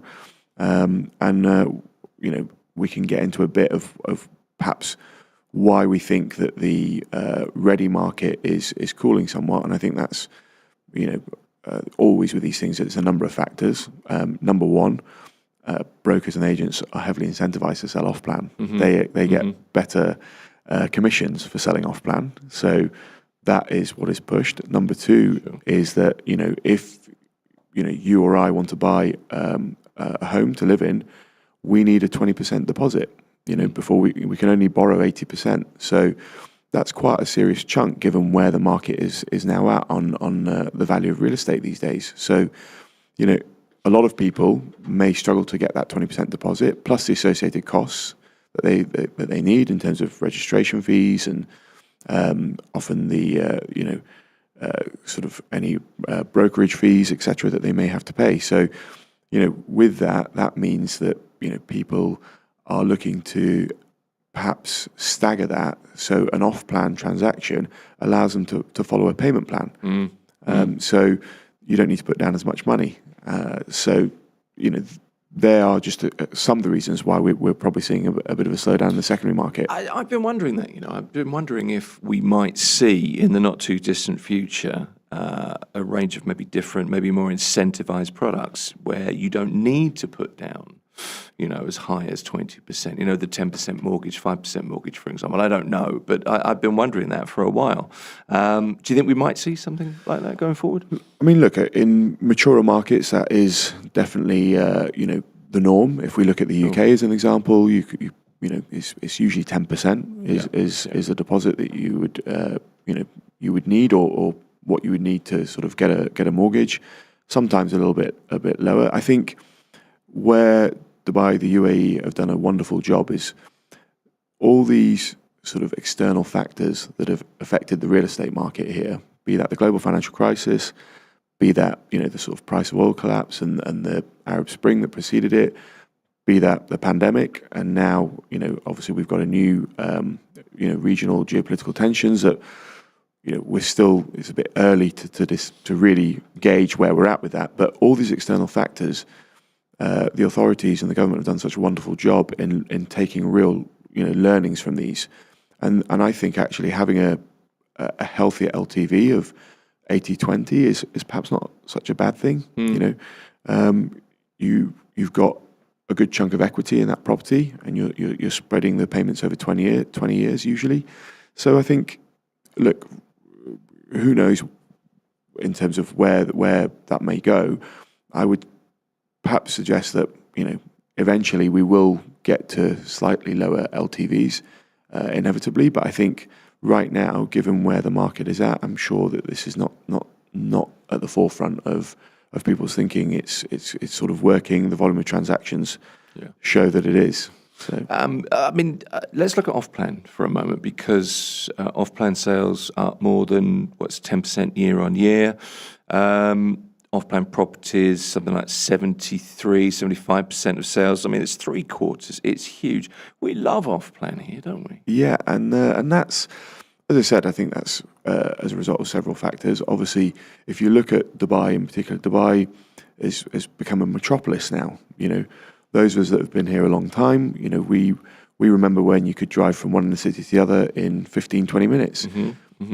Not really the case anymore. And obviously, nowhere near the case anymore. Yeah, and so look, there is as per the sort of 2040 urban master plan, there are these kind of 5 urban centres. The traditional kind of Deira and the Creek. Then they kind of expanded along Sheikh Zayed Road. Then they started to get towards your sort of reclamations in terms of the Palm, looking at the Marina, JLT, Jebel Ali, and now you've got this sort of the Dubai South master plan, which is just enormous. Yeah. The world's largest airport under construction. If you look at that alone, I mean, the aspiration is to cater for 200 million passengers annually. That's double that of DXB currently. I was going to say, I was just doing the maths in my head there. Even I can do that. Yeah. It's a huge plan. Exactly. So so there is these visions. There's these long-term visions that that Dubai has, that the authorities have, that the government has, which they want to sort of push this. So as a result, there's always going to be a lot of off-plan. And even if we look at years, perhaps say from 2014 to 2020, where we weren't seeing what we have been seeing, say from 2020 to 2026, where the market was growing month on month in terms of values and volumes. We were seeing sort of slight declines between 2014 and 2020, but yet the big wheel kept turning. We were still delivering. We were still sort of developing, and when we some people would say, well, I wonder why that's happening. Then you look at what happened between 22 and 26, and the way the population grew. Suddenly, we're all paying astronomical rents because there's not enough supply in the market. So, this is part of it. So the vision is very much a long-term vision, and so off-plan therefore dominates. The other thing about Q1 is, I mean, the headline's great, 44,100 deals. So on paper, that's a booming market, isn't it? But when you look at the March data in isolation, in terms of the level of transactions, there's a slowdown compared with the same time last year, isn't there? So I'm wondering, is that seasonality? Is that really down to the uncertainty? It's, again, a bit too soon to really tell. I think the fact that we had Ramadan and Eid, sort of during this period, right, which often we see a bit of a slowdown, especially where Eid falls. The last couple of years, not as much during Ramadan, but when Eid falls, often you have people taking the full week off. People try to utilize that sort of public holiday to take the week off. So it's a trend that we've been seeing. So that could be a factor. Obviously, the regional tensions could also be a factor. Is the ready market cooling? Is it hitting a price ceiling? How would you characterise it? I'd say it's a bit too soon to really tell at the moment. What I would say is, I should have put you the crystal ball back. Yeah, I know. Look, terrible. What I would say is we have to look at it in perspective. If you've bought something in Dubai any time from say 2019 up until 2024, 25, you've done well out of that that property purchase. That's right? fair. So I think we're at such a high base. A lot of people have been speculating for a long time now.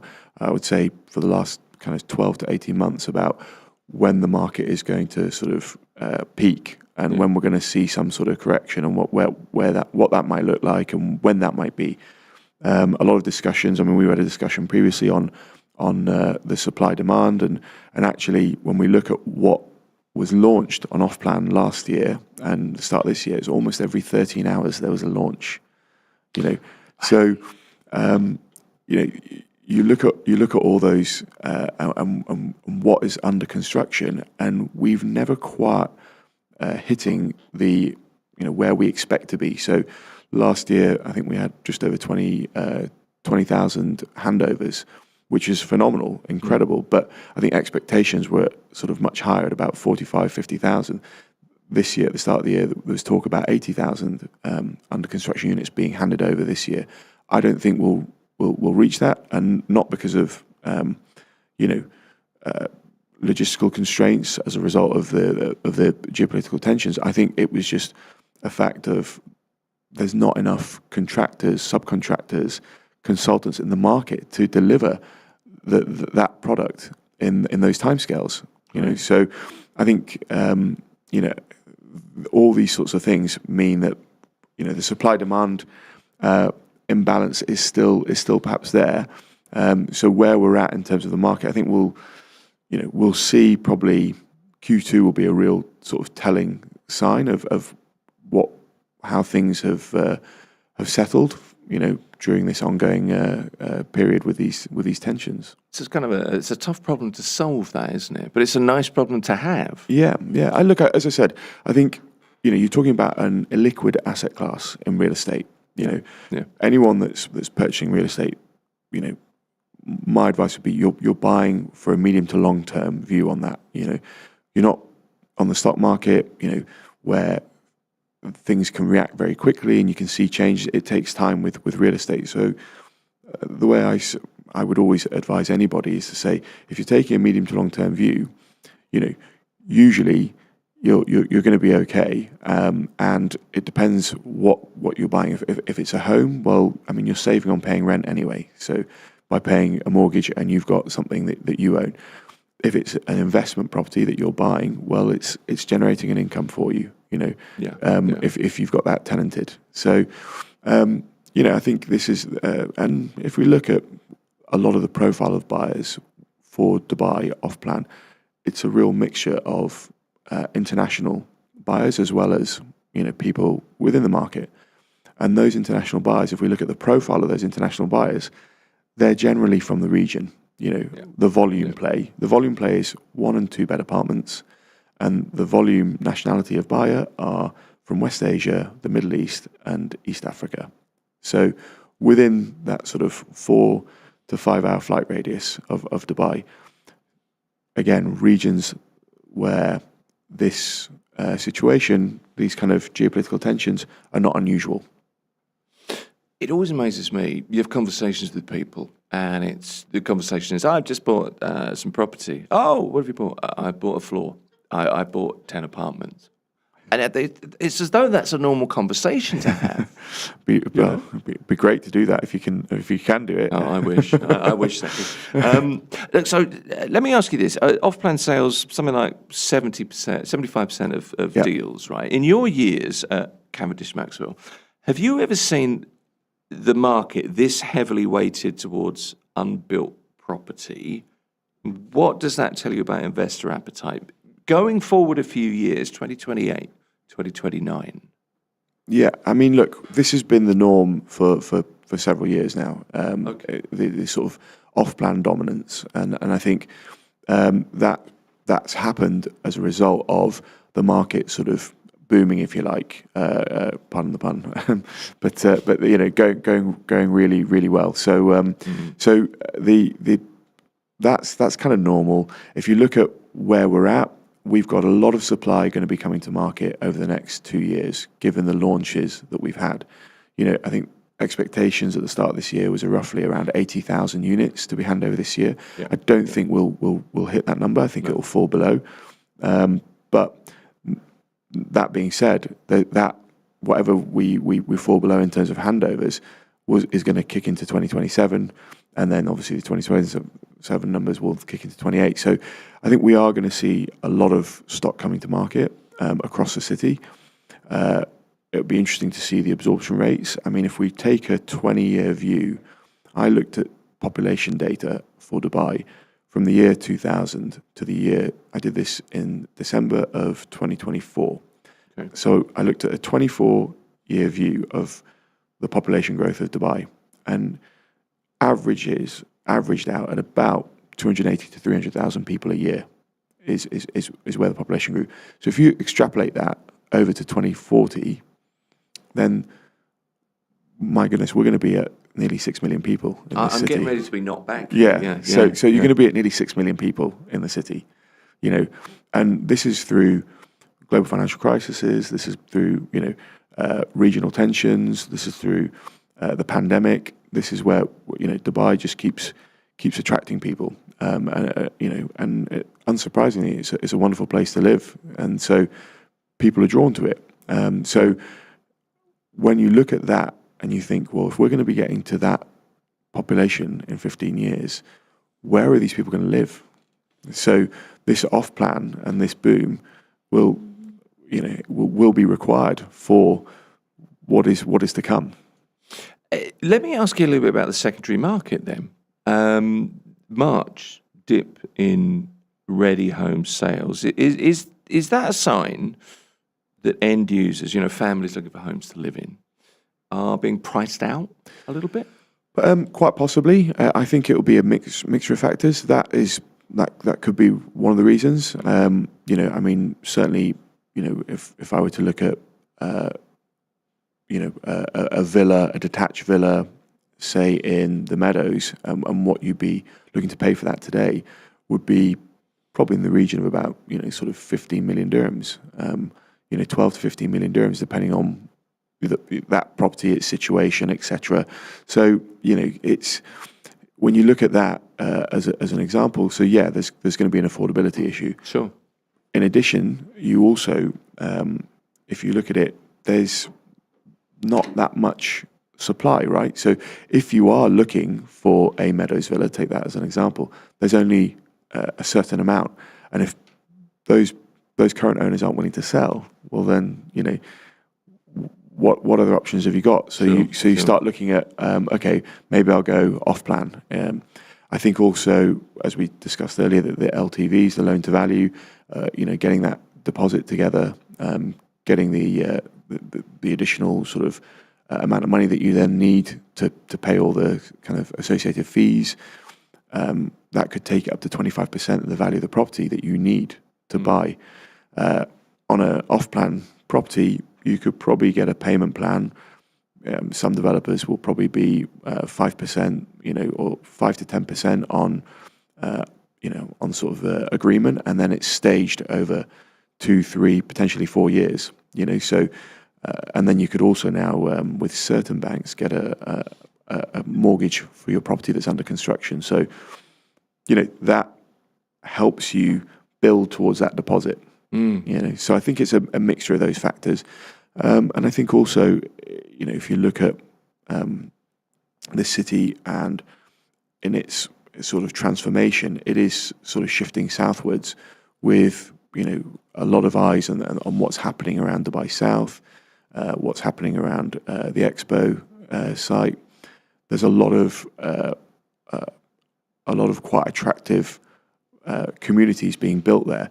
So I think people are sort of looking at that. It's a bit closer to Abu Dhabi. We're seeing, a lot of people, from both cities, kind of working in both cities and living in the other one. So as a central location, and even on the other side of on the Abu Dhabi side, if you look at what's happening around the sort of Gantu area and some of the developments that are happening around there, also they're quite attractive. So I think this is all these kind of multiple factors are playing into this, and that's why you're seeing the data that we're seeing today. That's why we're talking to you as well. How do you keep up? We've got a wonderful team, a big our research team does an incredible job of, sort of not just extrapolating data, but also interpreting that and then, putting that into the reports that that we put out there. And also we've got a fantastic base of valuations as one of our core service lines, our consultancy advisory service lines, and our built asset consulting.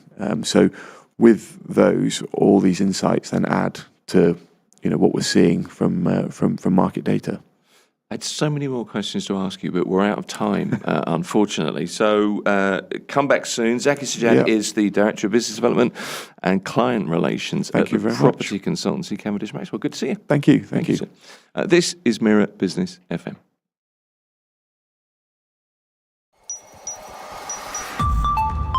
Mira Business FM, Dubai's home of business radio.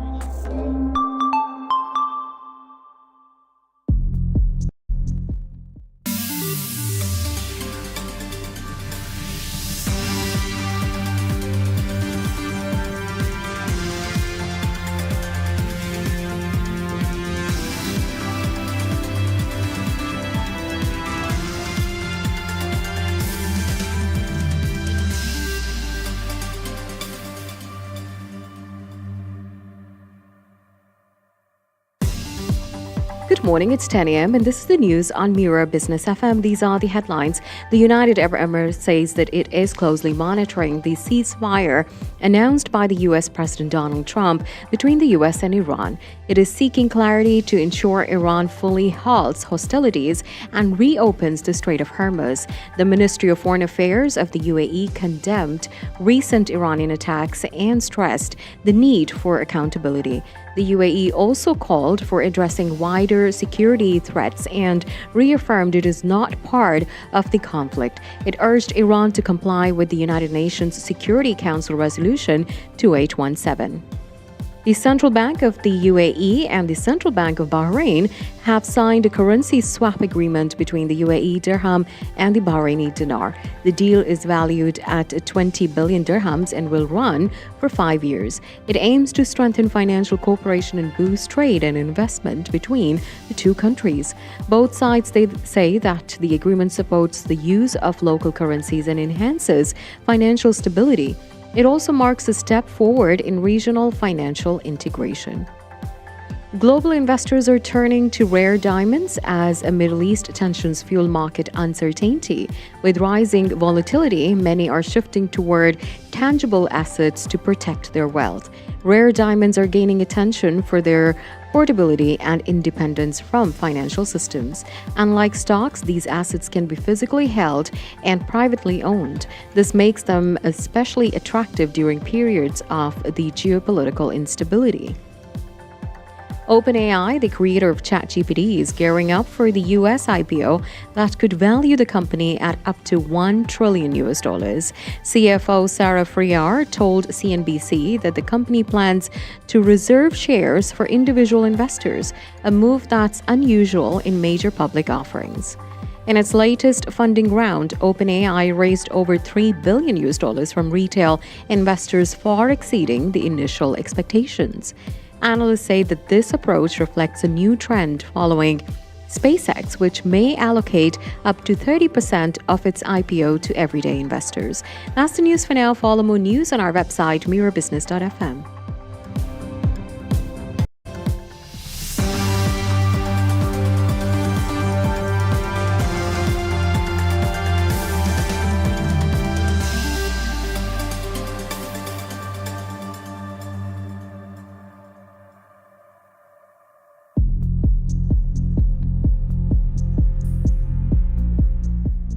This is Mira Business FM. This is the morning drive. And coming up, jobs, human resources, recruitment, DMAC, as I like to call him, David McKenzie, will be here next at Mira Business FM.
Mira Business FM.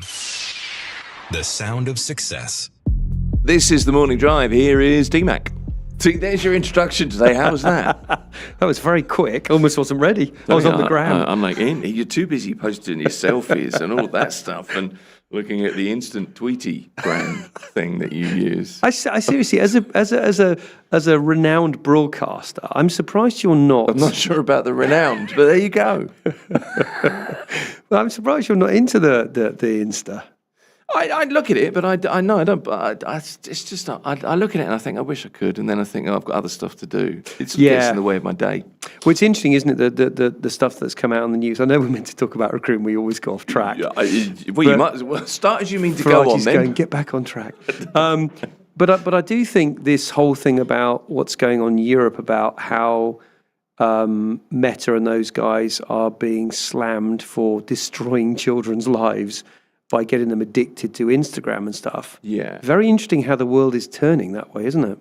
Well, it is. But then you always get that, don't you? You get peaks and troughs and everything. I think Instagram's great. I do. I quite like it. I'm happy to spend some time doom scrolling every now and again. But you know what I did? And this is one of the things. My Instagram's not even open. It's closed. I just use it to post pictures. And send me stuff. And I'd send you the odd thing, and I follow a few people. Yeah. But it's just that thing of, I was using it too much, so I took it off of my phone. Yeah. And I don't, and that was the thing. I do notice in the workplace it's become pervasive. I think it's when people... It's a go-to, isn't it? Yeah, have a bit of time or there's a break, they go straight onto Instagram and you can see them scrolling. And I think I tend to scroll on LinkedIn. That's because my view is when I'm at work, my work life is about everything I can do and learn about what's going on in my marketplace. So rather than scroll on, dogs chasing cats, seems to be the theme on mine at the moment. It's the cat kung fu at the moment that I'm enjoying particularly. But I go through LinkedIn and I look at, who's moved, what's a good article, all those things. And I think for me, I feel I'm getting more value out of that than watching cats do karate with dogs. I'm not sure that's possible. Sorry, I'm completely not with you. No, I know I do agree with you. I think LinkedIn, I like LinkedIn a lot. I just don't like a lot of the people on LinkedIn, if I'm really honest with you. Yes. It's a little bit, hashtag blessed. Look at me. Disappointment. I always think, if I could punch... No, I don't think that. What hashtag? Never what's it? Hashtag? Hashtag blessed to that disappointment. Or, I'm so honoured. And I just think, yes. No, you're not. Yes. I agree. But I think it's a very useful platform. That's not what we're here to discuss today. There are a couple of things. So redundancy is one thing, and this comes from is it a Collins Search article? I think it is. So tough to face, hard to discuss, but it's happening. Unfortunately, it's a necessary evil, or is it? So we'll talk about that. So what to do if you're being made redundant in the UAE?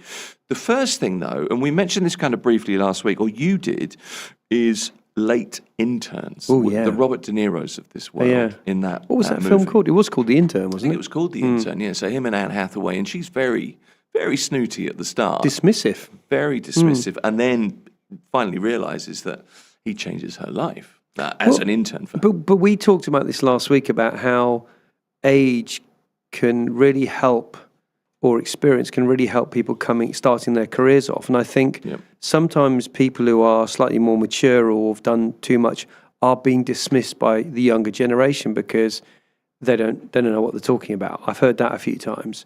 And then suddenly when you get somebody that actually manages to engage with that generation, the what are they called now? Gen X or something? No, you're Gen X. Oh, I'm so cool. Well, no, you're the generation that's just like, so what? Can't be bothered. I've done all that. What's the generation I used for to eat what they sand. call now? The generation now is Generation Alpha, isn't it? That's the next kind of coming generation. Generation Alpha. So I think what's happening is I'm seeing, certainly in the local population, UAE nationals, this generation coming through are much more inquisitive. They're much more about wanting to learn, and they look at their peers, their older people, because when we place UAE nationals, I often go, who's going to be my boss? And, really? And I kept asking why. Is it because it's a nice family name, you want to connect with them? Often it was, I want to know how much experience they got because I want to know how much I can learn. That's a good thing to hear. Smart. Very smart. It interests me. I wonder, when you talk about things like this, you talk about late interns. I wonder if it's because we're of a similar age and we're trying to remain desperately clinging on to relevance. I don't know if that's true. But my daughter, for example, 19, at university, she'll sometimes get in touch and it might be, how do I make this? I'm making a meal and she wants to ask questions because I do a lot of cooking, right? Yeah. And then she'll ask me other stuff and it will be sort of life advice stuff. And I'm always a bit like, yeah, Dad knows, of course he knows. And if I don't know, I just make something up. And she seems happy with that. It's fine. She probably listens to this. And so she will. She'll be like, you mention me again. I've really disappointed her. But it's that thing of asking, you know more than you realise. And actually, it's a sensible thing to do, isn't it? To try and tap that if you can when you are coming up. But also, I think when somebody asks you for advice, I get people ask me a lot about advice and jobs. And I always ask them more questions. Because what you do ask a lot of questions, DMAC. I'm a questioning man. You are. So when you ask more questions, you actually get that person to think more, and they often generate their own answer. Yeah. So I think in many ways, you often people know the answer to their question. Yeah. They ask you for two reasons. One is they want your advice because they want to connect with you. Yeah. Second one is they want to reaffirm that what they're thinking is the right solution. Yeah. Which I think neither of those things are bad things.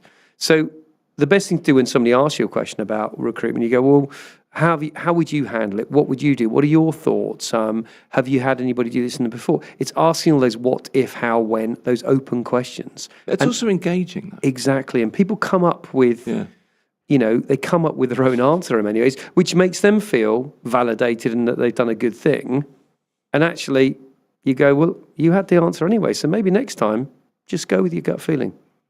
That's very deep. Maverick. Yeah. So what do you think about that? Like, what do you want to be as a late intern? What's your next career move? Do you know what? We were talking about this, and you made me think the other day, as you often do. My career in the Middle East is going to come to an end in probably 5 years, I think. Okay. I won't run Mackenzie Jones anymore. Somebody better and younger and probably with different ideas will run it, which I'm very open and very happy about. The war horses. I know I'm the war horse. Stabled. They're more the Arabian stallion. Oh, I like it. So the war horse will be in the stable chewing on some hay. I suspect it'll be a lady. Do you really? Yeah, because my industry is very, very much about EQ, about understanding how people think and act, and women typically are better at that.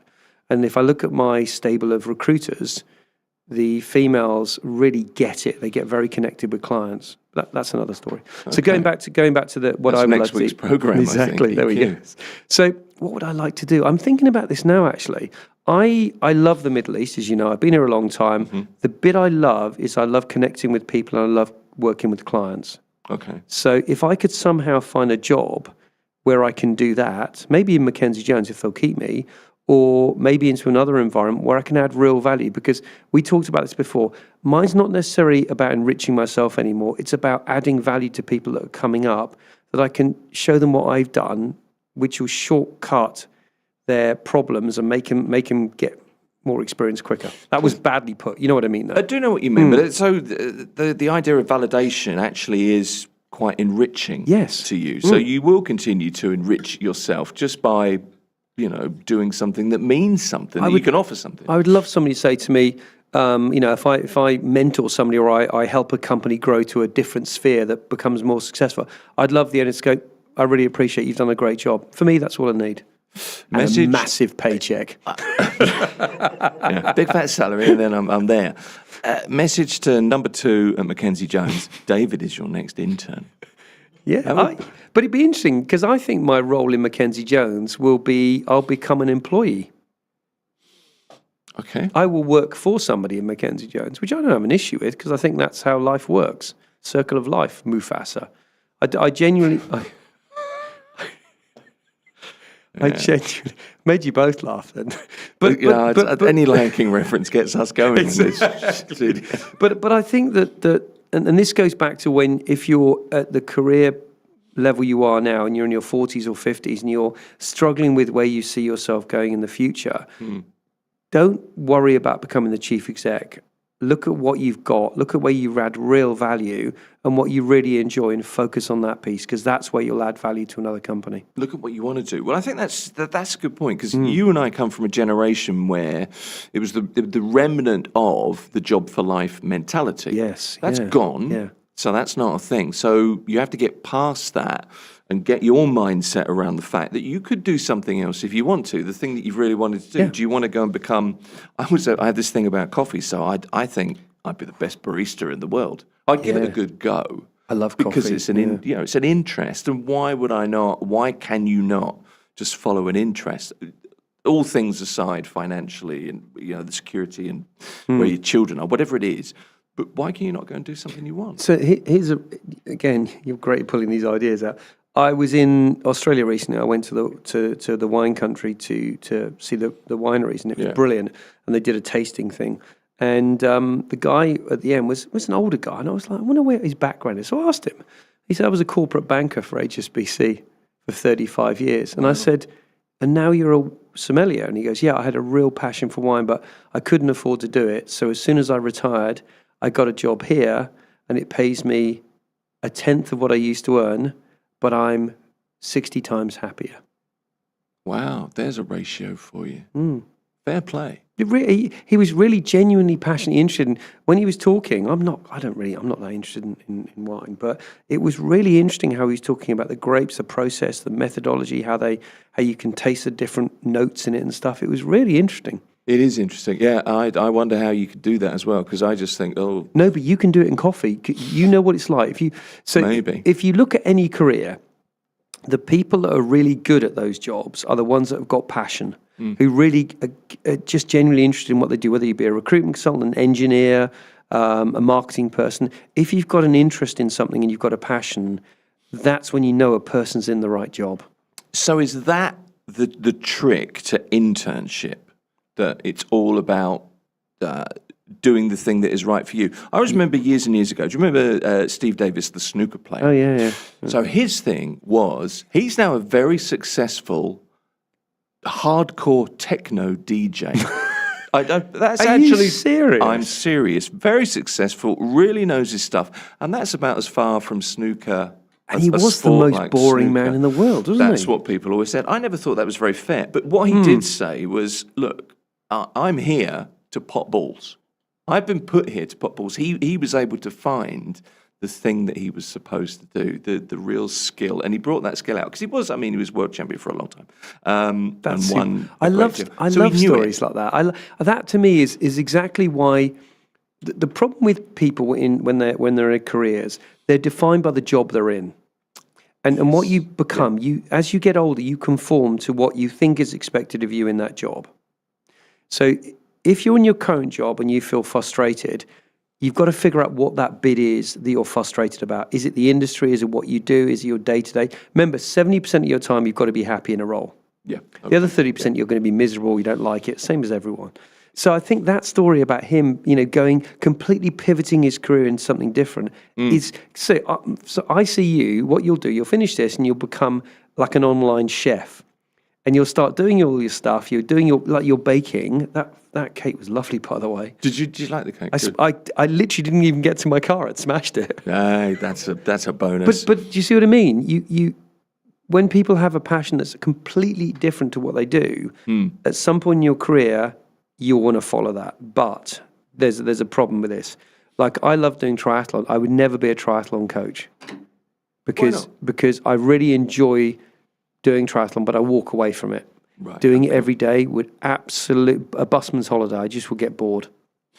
That's another side to this, isn't it? That you have to know, you've got to be able to find the balance, haven't you?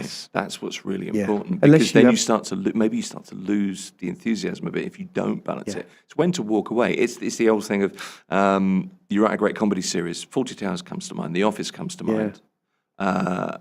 Both of the Ricky Gervais and John Cleese walked away from that before it. Schitt's Creek. There's another one. Did 2 series, and then he said, "I'm never doing another one again because it was funny." It would be stale. Yeah. If I did another, but it's the ability to know that, and most of us kind of soldier on and Because we're defined to do that, because we have to earn a salary to pay the rent, to pay for our kids' schools. We're caught in a slight trap in the world that you have to work to live. There's a point in your career when you can live to work. I made that transition years ago when I set my own business. I love my job, really genuinely do. You know that. Yeah. I don't like running a company. No, I can understand that. But you're able to temper that, aren't you? I have really good people around me that are excellent at that. Jazz, my the other MD, but I'm very good with the people part of it.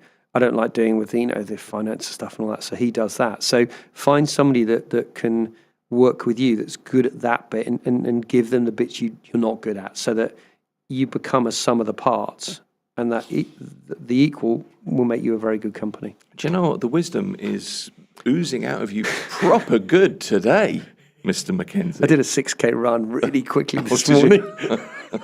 Okay, I did wonder. So what to do if you're being made redundant? That's the topic next here at Mira Business FM.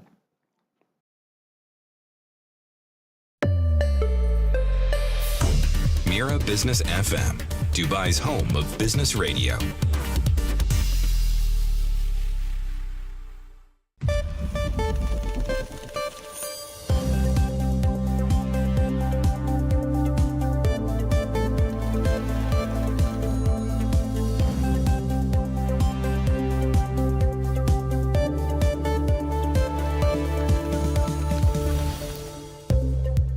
Good morning, it's 10:30 a.m. and this is the news on Mira Business FM. These are the headlines. UAE travel operators are seeing a rise in inquiries and visa applications. This follows the start of a 2-week ceasefire in the US-Israel-Iran conflict. However, the full impact on travel is expected to become clearer in the coming days. There has been a noticeable increase in tourist visa applications, with many travelers seeking faster processing to enter the UAE. The trend signals renewed confidence, as many tourists and business travelers had delayed their plans due to regional tensions. With the ceasefire in place, travel demand is beginning to recover. Iran has warned ships near the Strait of Hormuz to seek permission before passing through the key waterway. It says vessels that do not comply could face action. The warning highlights ongoing tensions despite a ceasefire announced by the U.S. President Donald Trump. The 2-week pause in attacks is conditional on the strait reopening in a safe and immediate manner. Analysts say the Middle East oil and gas recovery is expected to take months and, in some cases, years despite the ceasefire. Around 11 million barrels per day of oil production remain shut. Recovery depends first on restoring safe shipping through the Strait of Hormuz. Tanker movement is still uncertain, with ship owners cautious about resuming transit. Port and logistics constraints are also slowing the return of supply. Shipping is likely to limit the recovery in the short term before production becomes the main challenge. And now, quick market and currency update. Bitcoin is trading at $70,893, and for those tracking remittances, 1 dirham equals about 25.21 Indian rupees, 76.23 Pakistani rupees, 33.44 Bangladeshi taka, 16.24 Philippine peso, 14.49 Egyptian pound. Meanwhile, 1 British pound is equal to 4.92 dirhams today. That's the news for now. Follow more news on our website, mirabusiness.fm.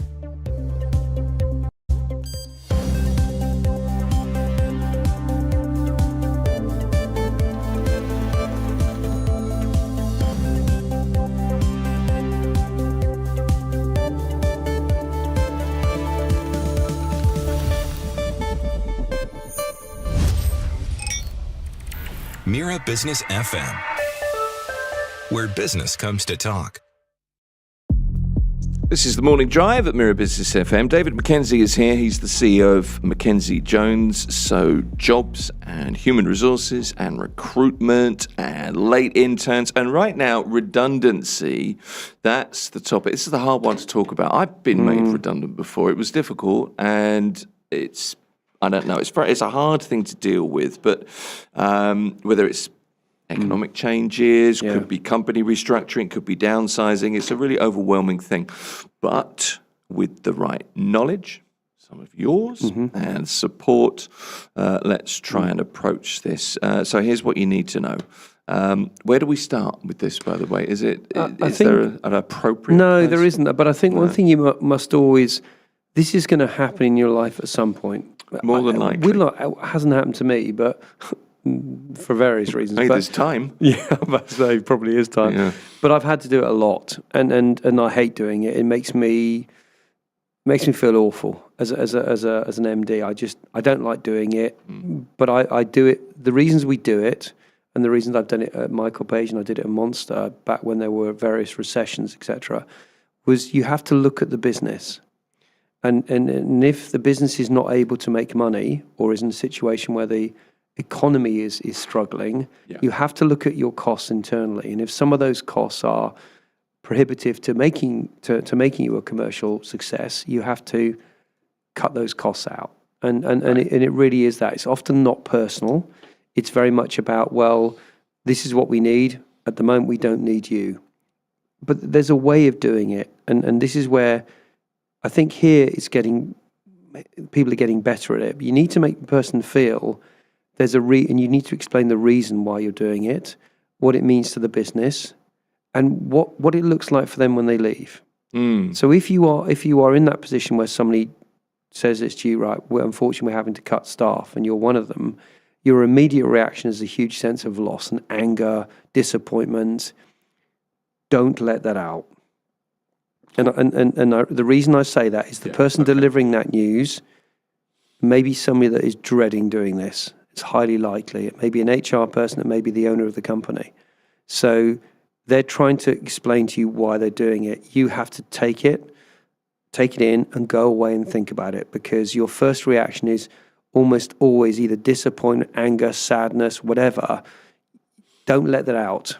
Can I add something to that? I think that's a really good point. So, try as much as you can to get a handle on your emotions, and going forward, that's probably a good idea. You don't. Absolutely. There's no need to say the wrong thing. What does it achieve? No, and it's like when you break up with a girlfriend, isn't it?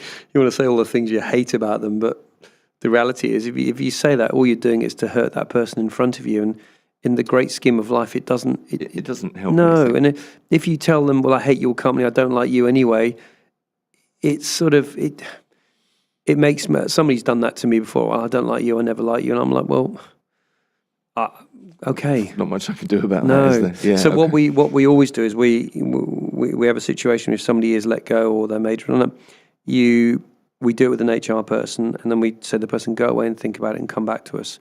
And then we try and meet them again and have a much more proactive conversation. Right, what can we do to help you get a new role? Can we keep your visa open? And we try and be helpful. Yeah, okay. I mean, you said that, very often it's somebody, whether it's the owner of the company or an HR person, they're probably dreading it. So don't, keep a handle on your emotions.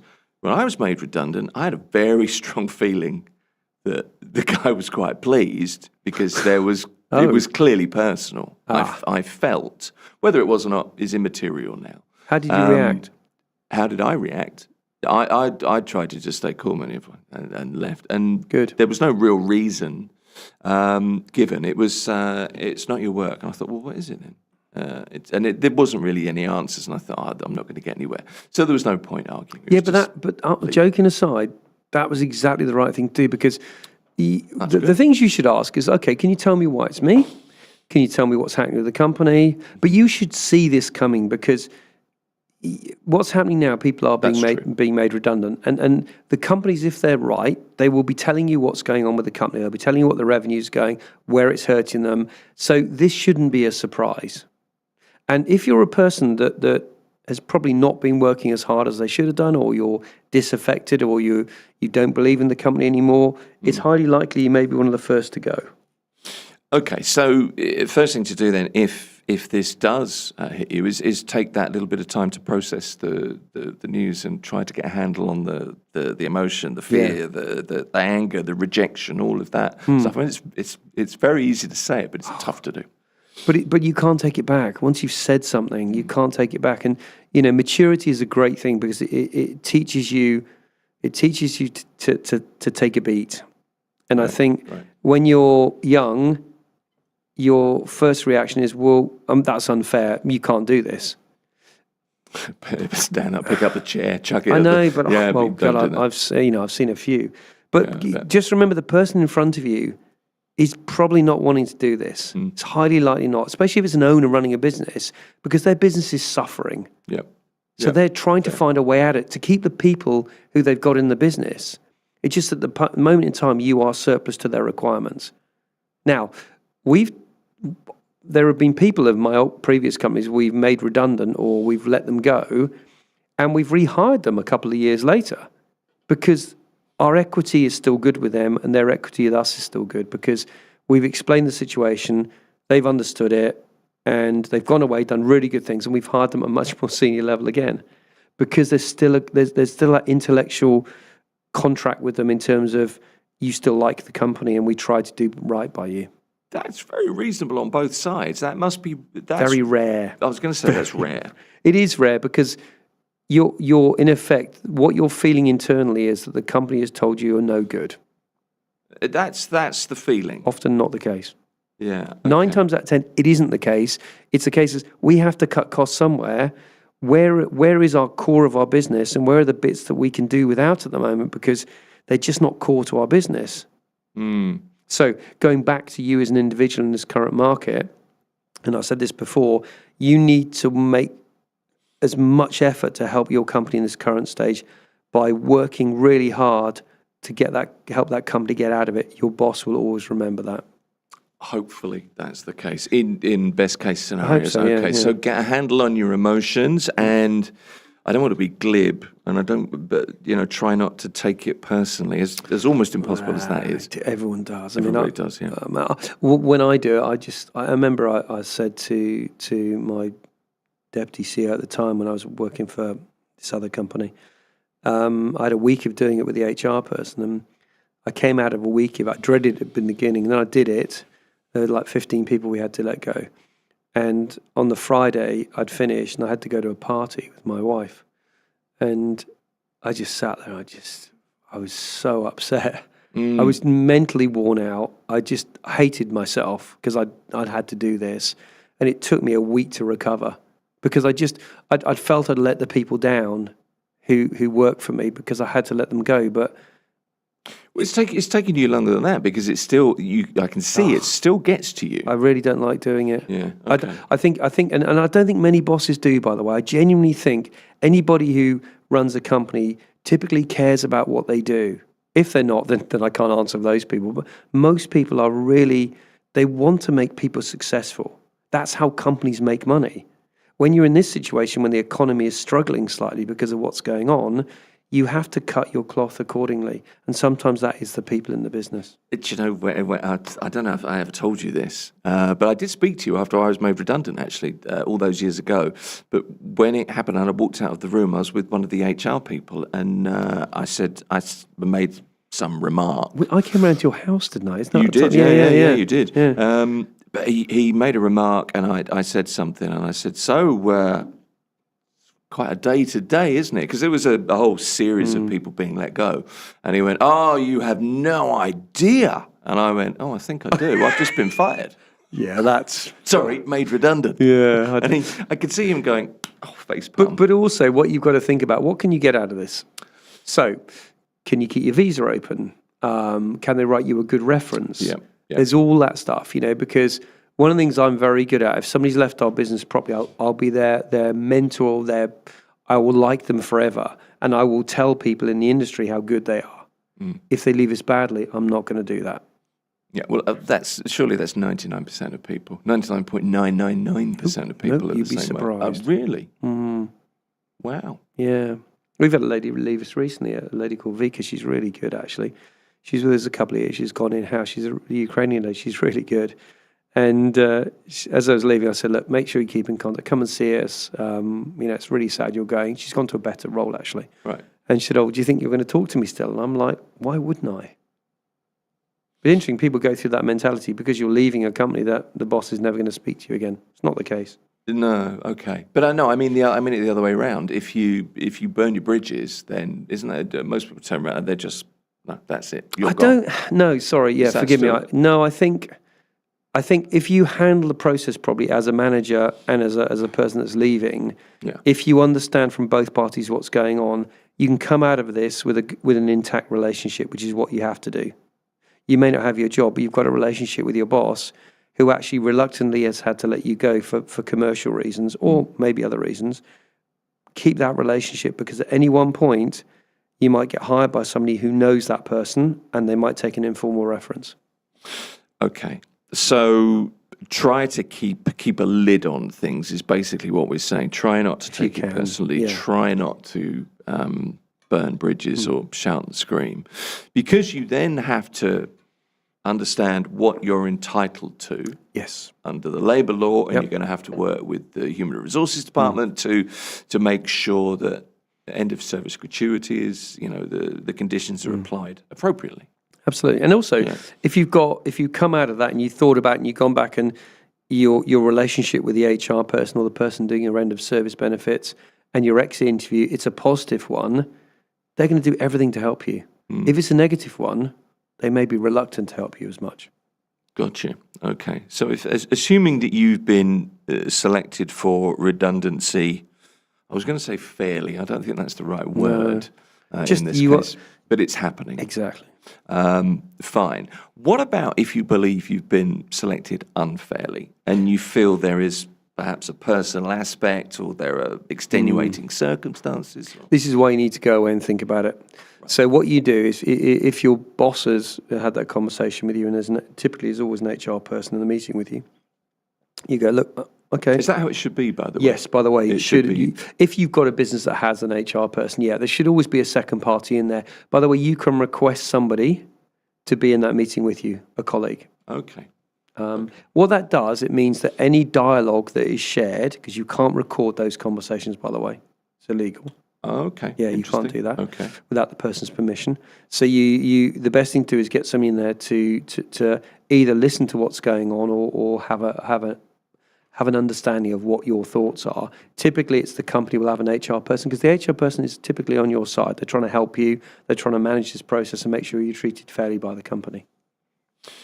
Gotcha. Okay. So if you feel like you're selected unfairly and you've been made redundant for reasons other than, it's just the nature of the market, whatever the reason is, what can you do then? So who do you approach? You can then go back to HR and say, look, I've had to think about this.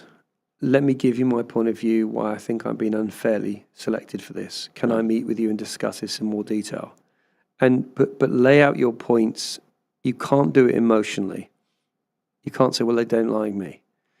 Because the HR person, well, where's the proof in that? Yeah, for sure. Yeah. If it's, well, my targets were 1 million. I did 1.1 million. Bob, who did 800, is still here. We work in the same market. So how did you select me above Bob? Yeah, so there needs to be quantified in other words. Absolutely. Right, okay. But it can't be emotional. Well, my boss didn't like me. HR person go, well, I'm not sure what I'm going to do about that. Yeah, okay. Even if it obviously is, it's very hard to quantify. But do you have evidence? Has there been emails? And has there been an issue where, the person has disciplined you, etc. wrong? You need to provide some sort of evidence that this has gone wrong. And in theory, HR should have a record of absolutely, any all particular of those instances. Yeah. Right. So, example, if throughout your career you've been complaining about your boss's attitude towards you, you've pretty much got a good case. Got you. Okay. But again, you have to prove that the company has taken a decision to let you go rather than somebody else that is more deserving. It's a very difficult thing to prove. And you could go down, you could talk to lawyers, and you can go into an employment tribunal, which is a long process where you get a lawyer.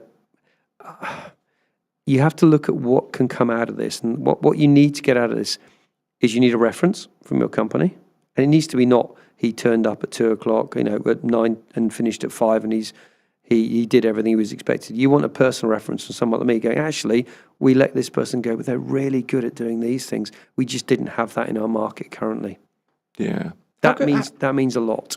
No, it does. I think that's fair. How good are LinkedIn references? There's loads of those. How important is it to get somebody to give you? I have very few on mine because I deliberately don't want my clients to put stuff on there because then my competitors can see my clients. That wasn't the reason. Is I think a bit like you said. The issue you have sometimes with LinkedIn, it's sort of self-congratulation about how great you are. Yeah. The person that has the most amount of likes on Instagram doesn't necessarily mean they're the best person. So what I like to see is if you have won awards, you've got degrees and all the further education and stuff you've done that's meant you've really engaged in your particular industry. I think that counts for an awful lot. The bit that counts is when there's a really interesting thing in the UAE that's called informal reference checking. So it's actually in the UK you can't do it, but here people do. Okay. So I would go, Tim, Faraj, what's he like? Where is Faraj, by the way? It's just an empty seat. I've just realised he's We're not even on air, are we? We're not. But do you know what I mean? And Yeah. typically it's an informal reference. You go, actually, he's a great guy. Really like him. He's really good at doing what. So you've got to be careful because you can't stop people taking informal references. So you've got to make sure that everyone that you're engaging with has a positive view of you. Okay. Certainly within a work environment. I didn't realise that was so much of a thing, but I mean, it makes a lot of sense. I know you can go to the Ministry of Human Resources and Emiratisation. Faraj, we were just talking about you because we wonder where you've gone. You're my next reference, by the way, but that's another story. About references. All right then. So, assuming that you can approach the ministry, and there is a system there, a complaints procedure. Absolutely. If you feel that's a very good one, by the way. Apparently so. Yeah. Really good. Yeah. It may be worth taking legal advice or perhaps financial advice or just advice, full stop. But your point is to step back and think it through before you try not to burn your bridges because everyone here goes, well, they got murdered, I hate them, I'm not going to. But you've got to remember in the coming years, you might bump into that person. Somebody might, you worked at XX. What was it like there? Oh, I hated my boss. He's our new boss. He's really good. I like him. Yeah. We were looking for somebody. I'm not sure I can put you forward now. So you've got to be careful about what happens. And I think whenever you're in a situation where you can step back, take a breath, and just try not to blah. It's really hard though because super hard. There's a school of thought that you should say exactly how you feel. I think you're such and such.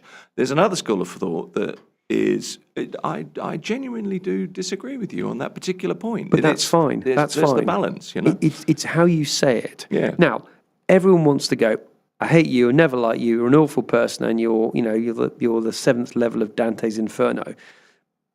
But that's great. So you feel good for 30 seconds, and then you look at the boss's face and think, here we go. This is going to be a very hard negotiation to get my benefits now. Yeah, okay. So and also that person now is never going to tell anybody you're any good. I've had people leave me, Mackenzie Jones, that have left me because they've got better opportunities or different ones. I speak of them very highly because they are very good people. There's a guy called Lionel who went to a F&B company. He's an amazing character. He left us. That doesn't necessarily mean our relationship ends. Yeah, okay. Bosses typically keep in contact with the people because that's how you create your informal network. So try and be mature about it. Yes, but I'm saying this because it's not going to. Well, it may happen to me, but it's not. It hasn't happened to me, so I've never been in that situation. Yeah. So I don't know how it feels, but I've had to do it to people. And I know how bad I feel doing it to people. So, and I've seen the reactions. I've seen people that have gone, I hate your company, I hate this. And I've other people going, I get it, I understand. Can you help me? And I go, absolutely. Well, it's equally as useful a perspective, I think. Yeah. I've wondered recently, how is President Trump going to be when he goes to France and meets President Macron, for example? Because he had a real pop at Mrs. Macron. Who Recently. hasn't he had a pop at? Well, that's a good point. But if you're in that kind of a position, and it works very similar way in the corporate world. If you're in a position and people look to you and you're famed for saying things, you say the wrong thing, and then you have to meet that person. That applies here. I wonder how President Trump does it. Maybe he just blunders through. I don't know. I think he Maybe that's his does, way. but I think in history we look back and see this as a very dark period in politics. I think Yeah, and quite that's possibly. a personal view, and I don't share my stuff about that. But I think as a world we've entered a very dark period of time, and I think that's because of the individuals that are running some of the countries. And then you look at places like us. Our leadership's great. We're safe. We're secure. They tell us what's going on, and we're happy. That's why we're staying here. But I think if you have a boss that is terrible, it shouldn't be the point when you are made redundant that you leave. You should have left way in advance. Yeah, that's probably Toxic fair. cultures are never a good thing. Right. And I think when you enter a company, it's a toxic culture, then plan your exit. You can smell it in the air. Exactly. Exactly. All right, so you're made redundant, and it's happened, and you're getting to a point where you can accept it. Because one of the things that you have to do is just accept it. You've got to get past it, and I remember that. And acceptance is difficult. Yes. But you've got to do that. What do you do then? So get out there, get back out there, get into the market, and if people ask what happened, tell them I was made redundant from XX. These are the reasons why. Very unemotional.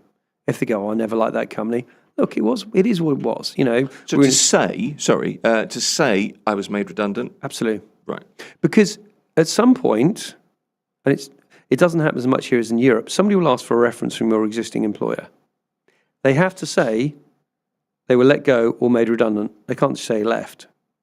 Yeah, okay. So just stick with the truth and say, look, we had massive cutbacks. So, example, recruitment at the moment is a difficult market, and there will be redundancies across the market because there aren't enough jobs to fill.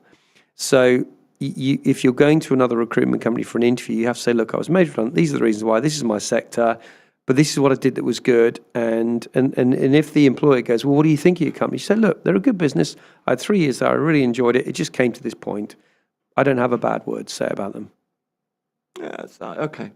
Again, you may in your heart be seething and you want to stick a knife through your boss's heart.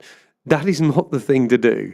You have to look at this as... That's a whole host of issues when you do that. I know. You know what I mean? But you have to look at it. It's a bit like breaking up with a girl, isn't it? I've been dumped so many times. I'm so lucky I'm married now. But I remember one particular one. This girl said to me, "It's not you. It's not you. It's me." And I'm like, "No, it's not. It's always you." Exactly. I know. But again, when you're being made redundant, you have to be in a situation. You go, "Look, this will get better. This is a low point. I just need to get through this." And turn to your family, turn to your friends, and they will help you through it. But then start planning your comeback and call it a comeback. Right, I'm going to get back into this industry and I'm going to prove these guys wrong. They shouldn't have got rid of me. I'm going to be the best biller in my market. Look at it in a very positive angle. I'm seeing you like Rocky atop the steps now. Do you know what? I was running today. Bill Conti's music. I was running today and I ran past a mate of mine who was walking his dogs and I was like, I'm just going to stop and just have a chat with him. Because I was knackered. But I didn't. I carried on because I'm a real believer that in your lowest time, and it was pretty low this morning because I was very tired, you have to just push through. And at the 5th and 6th kilometre of my run, I was like, thank God I didn't stop. I feel so good now. Good for you. All right. So, and that's very much about, well, it actually relates directly to this. That's about being proactive, being positive, and that's about mentality, isn't it? Yeah. And when you've been kicked, i.e. made redundant, all you can do is get up. You can, or you can do what some people just wallow. And that's a very natural thing to do, by the way. And there might be a couple of days you just, I hate my life or like, talk to your friends, go and see people, talk to recruiters. Take a couple of days out to think about it, but think about, right, this has happened. There's nothing I can do to change this. Let me get the best out of my company I can and let me move on. Okay. We've got a minute. So, bizarrely, we've actually got a little bit more time. Wow, that's unusual for us. I know. Last thoughts on this, because it's a really... I was sitting last night thinking there are lots of things I need to talk about to David about this. There are so many questions about this, but I found it really hard to pin it down. Because it's so hard to talk about. Because I think because I've been through it and I found it difficult. So, okay, let me ask you a question then. What point was your lowest point? Was it when they told you or after? It was after. It was that evening. It was sitting with my wife telling her, and I was really frustrated. I'm not an over-emotional person. She thinks I don't have any emotions. She might be right. But I was really, really frustrated. So quite angry in a lot of ways because I felt it was unfair. Yes, but it happened. And, so at what point did you suddenly go, right, I'm going to get back out of this? Oh, about 10 minutes after that, I think I'd got fed up. But it didn't take that long. I just thought, well, it's happened. I decided that it happened and I couldn't change it. I realised. So then you think. There's two things there. One is you talk to your wife. So always talk to somebody else. And vent. Get this out, this poison out of your system. Okay. Your anger, your vitriol, etc. Yep. Then go, right, what do you think I should do now? Yeah, okay. And sit by yourself in a coffee shop. And that's a step back, isn't plan. it? But you're right. I think the very nature, most people are quite emotional. Mm-hmm. And that's a very emotional thing because you're being told you're not wanted. Yeah. But it may not be you. It may just be the job you're currently in. But that goes back to breaking up with the girls. No, it's not you. It's me. Oh, God. So many times I have. Honestly, I didn't want to dredge up the past. I'm not trying to. Could be wrong. I one day I will tell you about the worst one, but David Mackenzie is the muckety muck of. Isn't that like Mackenzie Boaty Jones. McBoatface? Yeah, a little bit like that, but it seemed to fit for some reason today. Thank you. Much appreciated. Pleasure. Good to see you. This is Mira Business FM.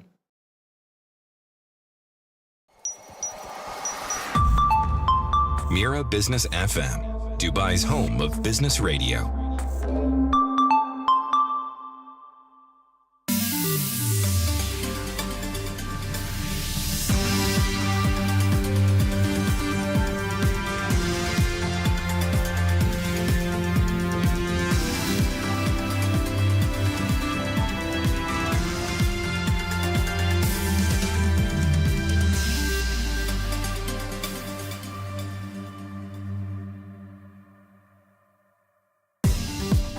Good morning, it's 11 a.m. and this is the news on Mira Business FM. These are the headlines.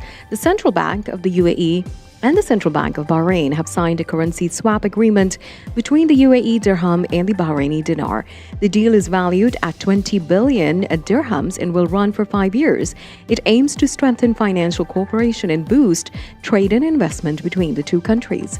Both sides say the agreement supports the use of local currencies and enhances financial stability.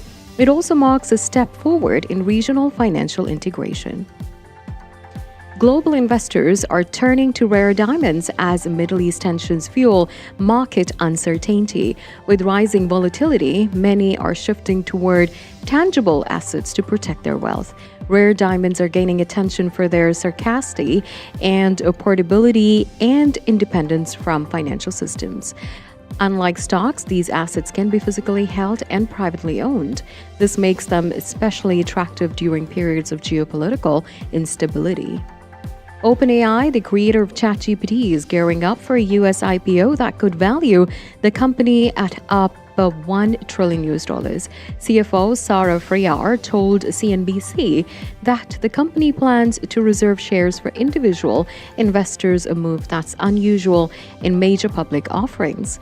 In its latest funding round, OpenAI raised over $3 billion from retail investors, far exceeding initial expectations. Analysts say this approach reflects a new trend following SpaceX, which may allocate up to 30% of the IPO to everyday investors. UAE travel operators are seeing a rise in inquiries and visa applications. This follows the start of a 2-week ceasefire in the US-Israel-Iran conflict. However, the full impact on travel is expected to become clearer. In the coming days, there has been a noticeable increase in tourist visa applications, with many travelers seeking a faster processing to enter the UAE. The trend signals renewed confidence as many tourists and business travelers had delayed their plans due to regional tensions. That's the news for now. Follow more news on our website, mirabusiness.fm.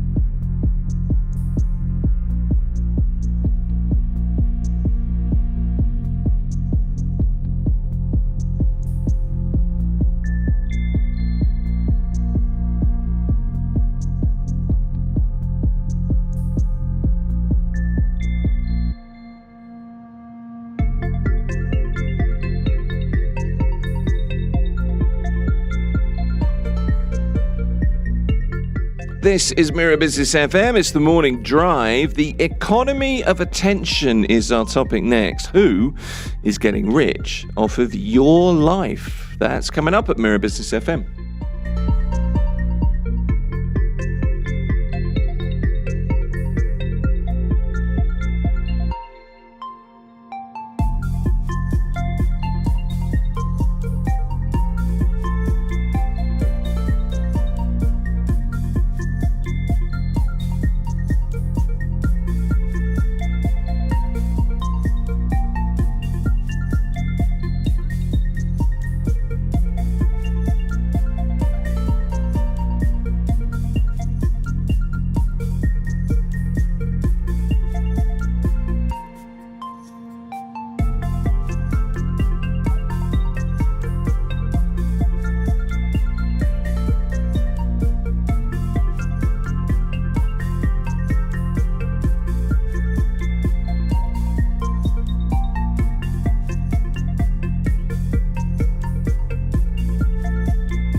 Mira Business FM, your daily guide to the markets, money, and more.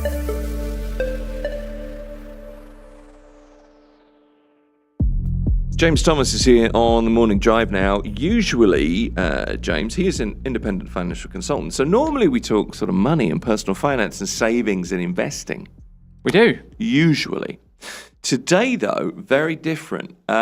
We spend so much time talking about money, how you earn it, how you invest it, how you grow it. But we've never, I don't think you and I have ever spoken about the real focus on the currency that dominates the world at the moment: attention, time, and human behavior. So this is a real departure. But when you sent this to me, I've got quite, dare I say, excited, because it is something very different, but equally as important, and I'm sure we can make it relevant to finance, to personal finance in particular. I mean, the thing is, what I should, in Right, full disclosure, I very often send you stupid memes on Instagram that make me laugh. And in return, and you do the same with me. And I think what that is, is just a hi. And you know somebody, and you have a relationship with somebody, whether it's a friendship or if it's personal, if it's financial, whatever it is. But it's just a way of sort of checking in, because you're like, this is relevant to you. It might make you laugh, might make you think, whatever. So it's a way of. I think we saying focus hello. more on the laugh than the think, because I think this is it's generally very serious or certain. Yeah. So that's the yin and the yang, if you like. Well, exactly. So I thought we could. This is kind of a different side of finance. It's not stocks, it's not savings, but it's the hidden systems that profit from how we think, how we scroll, what we click on, how we feel about those things. Which are all then very pertinent to your personal finance, because you do have to think, you do have to know how you feel about these things. And this, I hope will trigger just some thoughts in people about all of the above. So I think let's see how we get on. Okay, so we're in an economy of attention, right? And what that reveals is that there are three things really to consider at the outset, right? How your focus is actively monetized, and that's all of us. Yeah. Because that's what social media is so good at doing. Well, that's why they've built these vast businesses, because they can tap into that. But I think we all look at it and we think, well, Instagram's free. I just, sign up and log in and I can use and post pictures and all of that. And potentially you can monetize that if you want to, if that's your thing, or you just use it to doom scroll, or you use it to post pictures of your holidays, whatever it is, or your food, which I still don't get. Nope. But that's the point of it. And these huge monoliths are very good at monetizing our lives. Incredibly good. That's the point. And I think, as you rightly say, we think it's free because it is free to download, free to access. Yeah. But of course, you just put the box in the. None of us read that. Do you agree with the fine print? We scroll through a huge list of very, very fine print, click the box, and off we go. Exactly. And then every few weeks, months, we get an updated terms and conditions. Do we pay a blind bit of attention to what has changed? Do we? No. No, exactly. That's clearly not. We don't. We just carry. Yeah, well, we want to carry on having access, and then every now and then there'll be an illustration, shall we say, of exactly what we have given away or access to. Yeah. And it can be incredibly, well, frightening is not the right word, but awe-inspiring. Well, not quite. No, not that either. But you realise how much access they really have gained by having seemingly access to this app. Yeah. If you're aware of that and you're happy with that, that's absolutely fine. But I wonder just how aware most of us are. Because I think very few. Not that many, I would think. So that's the first thing about the economy of attention, how your focus is actively monetized. The next point is how your decisions are influenced before you're even aware of your decisions. I'll give you an example. It points towards this. 10, 12 years ago, I bought a turntable, right, to play records. Yep. And that's fine. And I bought it online. And then for 5 years after that, I was directed adverts for turntables. And I sort of thought, I've just bought the turntable. Did I realize I bought one? But the point is they were there. And this is all about the influence and how pervasive that influence can be. It's so influential in our lives. Yeah. We joke, we will talk about, I don't know, we've got our phones here or laptops, whatever it might be. We want to buy something new. And then almost it's heard you because your feed is then full of adverts or commentary or your feed then fills up with information about whatever it might be, holidays, you name it, cars. You've Googled something, you've done a bit of research and all of a sudden. So that Google search is then appearing on your Facebook, your Instagram, your TikTok. Yeah. Oh, hang on a minute. I didn't look at it on that. But of course, that's the whole point of the first point we opened with, that those terms and conditions have given them access to our cookies, our search history, and then filling the algorithm that they are then using is that powerful. Right, James is interested in X, Y, and Z. And it's happened with some of the less silly things we share. Music. And suddenly that band or that artist is suddenly filling your feed. Yeah, it fills up now. You're absolutely right. And so they're quite benign things, but then if we're talking about personal finance, you may put in a share or some information about a company, and guess what then appears in your feed? If we talk about cryptocurrencies, which was probably still is all the rage, but certainly has been the rage for the last few years. Why am I fielding lots more questions about crypto? Because people have searched it and then it's appearing in their feed, and then they're getting experts in inverted commas commenting. But of course, what we then find is those people are, if not nefarious, but certainly they're being remunerated for promoting that particular coin or whatever it may be. Whereas everything that I have to do is so strictly regulated. You know, there are checks and balances, there's protection for you. But if I was to put a different hat on and go, right, the Elliot Thomas meme coin, buy it here.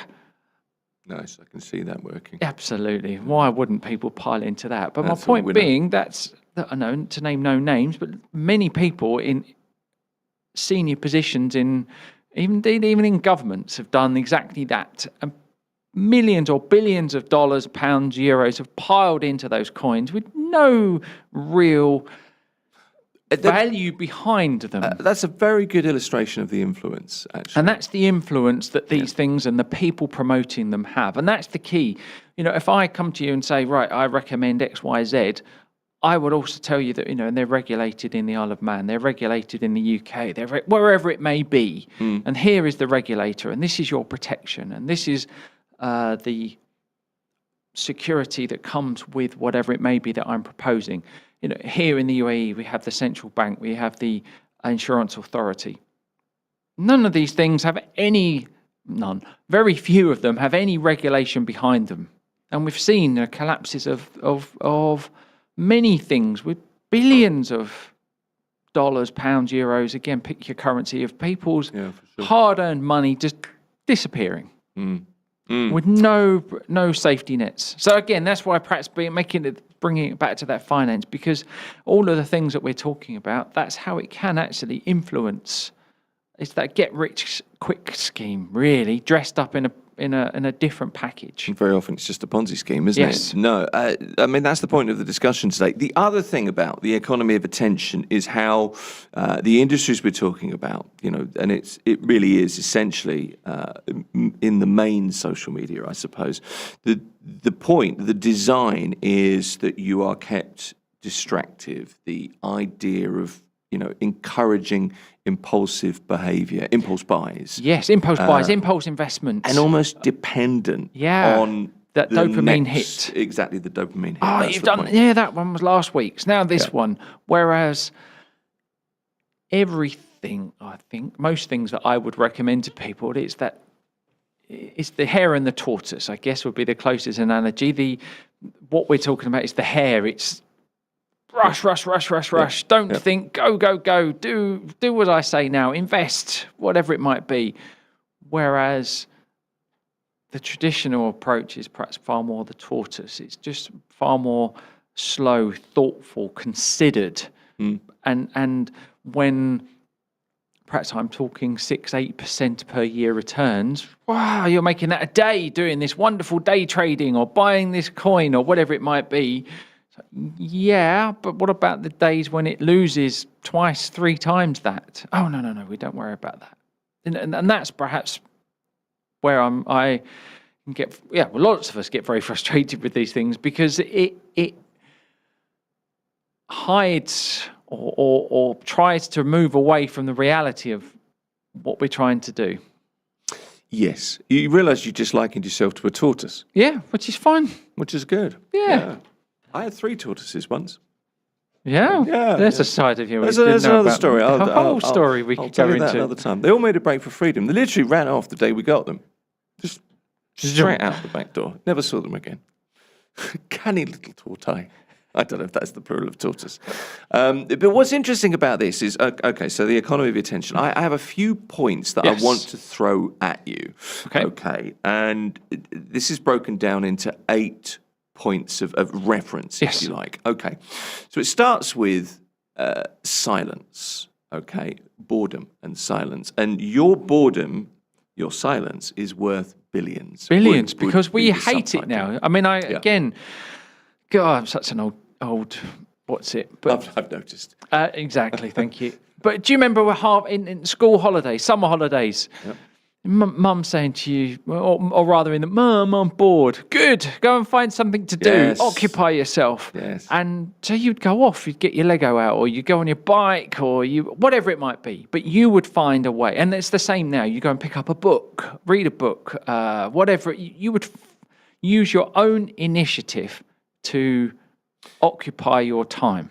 Or some of us, not looking at anybody in particular, they would just stare into space with a cup of fresh coffee by their side and think. But again, that's dealing with boredom. But that's dealing with it, which again, no problem with that at all, because you've got a lovely cup of coffee, whatever you're looking at, your mind's whirring away, half an hour has gone by, you've enjoyed your coffee, you've put the world to rights in your mind, and the world's a better place. But you didn't for any moment think you were bored.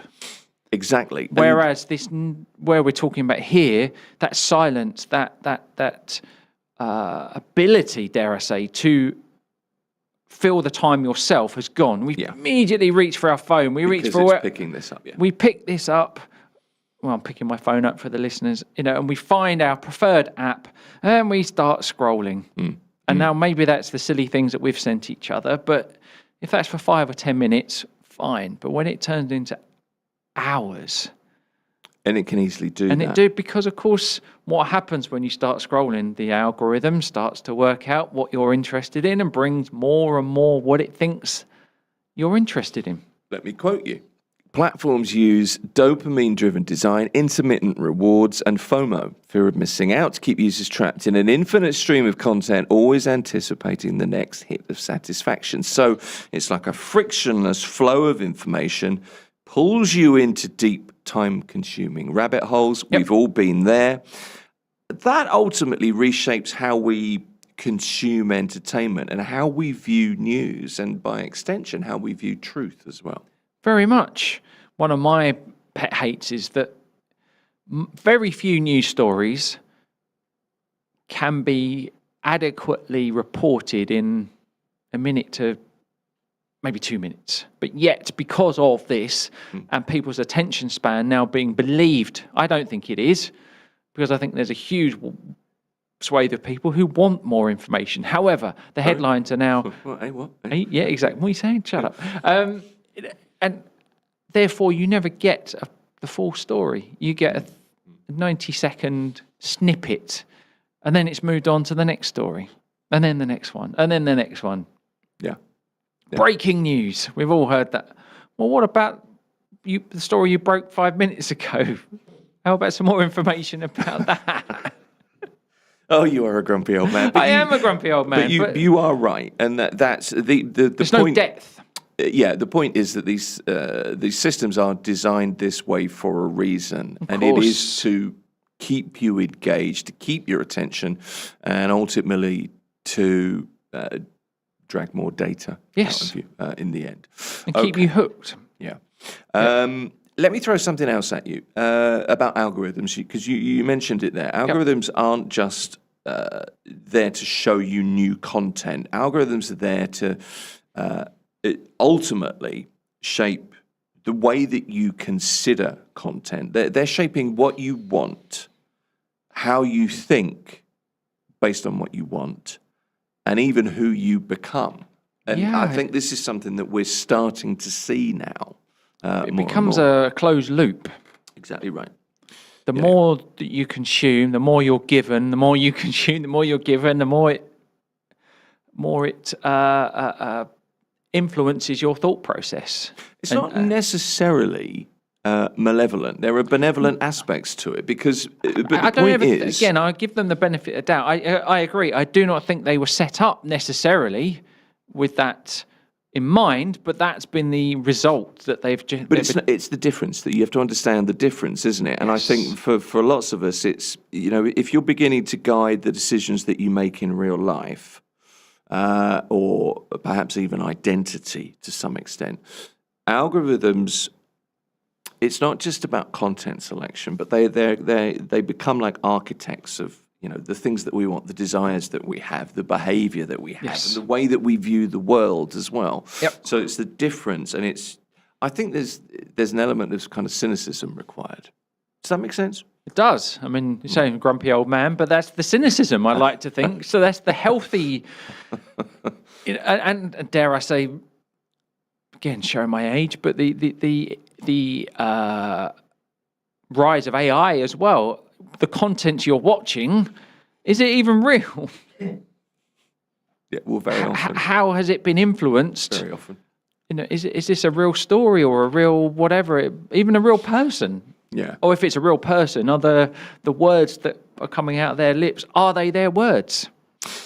So let me just boil three things down quickly because I want to get back to the financial implications, the real financial aspect of this. So the idea that productivity is a trap reflects how the pursuit of constant efficiency often harms people more than it helps people and potentially leads to burnout. That's the first point to make, okay? And it's kind of a defining feature of modern life. Loneliness contributes to this as well, because that's a lucrative part of this business model. If you think sadly, about it. I mean, it's away from sad. Real world connection. If you're away from that, modern platforms kind of turn the decline of real world connection into an opportunity to sell perhaps digital substitutes. So that you feel a sense of belonging. Yes, right. And that leads us to convenience. Yes. Okay. And that's where the hidden cost really is. And it's this effortless way in which money and awareness is kind of drained because you can tap to order, you can tap to ride, you can tap to subscribe. Again, that goes back to previous conversations, isn't it? The ease with which you can purchase things. Yeah. Remember when we were first used debit cards, for example? It used to be you would go to the ATM and you would take out 200 dirhams, whatever it was you needed, and you'd think, oh, that's gone from my bank account. But the tapping of the debit card, brilliantly convenient and used wisely, debit cards, credit cards, fantastic things, a really good tool, and I get that. But I still kind of have in the back of my mind... Crave for that cash. I like cash, but it's not really that. It's keeping control of what I'm doing. In my head, I've got a running total going. I've just spent that, so that means my bank account has that. But that's much harder for some reason than taking the money out, having the physical... You know what I mean? Because then if there's 1,000 in there and you've taken 200 out, there's 800 left. But if you've never even paid less attention to what's there and you've gone tap, tap, tap, tap, tap, online purchase, again, just a clip, Apple Pay, whatever it may be, whichever pay. I'm not blaming anybody. All of it it's is my great. Responsibility. But that comes back to, I think, one of the points we made in previous weeks. It's just to pause. Do I really need this? Just leave whatever it may be in the checkout and then come back to it. But this is why convenience... But it is the convenience. And it's not designed to help you. It's to help the companies extract more money from you. Exactly that. So delivery app subscriptions, one-click services, they're there to remove the friction. Yep. Because... I think what we forget is that the friction, i.e. having to actually spend the money physically, that's the point at which you think, your very point, do I need this? Yeah, again, we used to write a shopping list. We then go to the supermarket. We then walk around the supermarket. Now we don't. But we would have written a list of things we need, gone to the shop and purchased the things we needed, maybe one or two extra things. Yes, I need X, Y, or Z. But now, we see it. I'll have that. And then you realise you've already got 6 in the cupboard, but you've forgotten because haven't used them or whatever it may be, but you end up buying extra things that you never needed. You didn't need. Do you know, I've got to admit, I'm kind of old school. The only difference is I make the list on my phone rather than on a piece of paper, and I still go to the supermarket. Does that make me a sad, lonely man? It probably does, but I'm okay with that. But your point is exactly right. That's all the time we've got. But zoom through and that. There was no real kind of aim with that discussion. I just think it's a really interesting point. Fascinating. There are other financial aspects that maybe we don't consider aside from the usual investing and saving and the sensible things that you would advocate. James Thomas is an independent financial consultant, and it's good to talk to you. Likewise, always good to talk. Appreciate it. Thank you. This is Mira Business FM.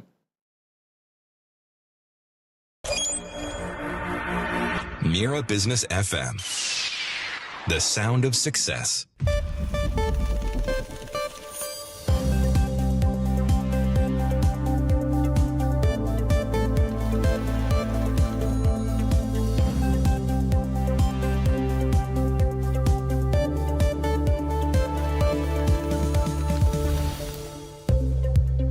Good morning, it's 11:30 a.m. I'm Sahar Mushtaq and this is the news on Mira Business FM. These are the headlines. UAE travel operators are seeing a rise in inquiries and visa applications. This follows the start of a 2-week ceasefire in the US-Israel-Iran conflict. However, the full impact on travel is expected to become clearer in the coming days. There has been a noticeable increase in tourist visa applications, with many travelers seeking faster processing to enter the UAE.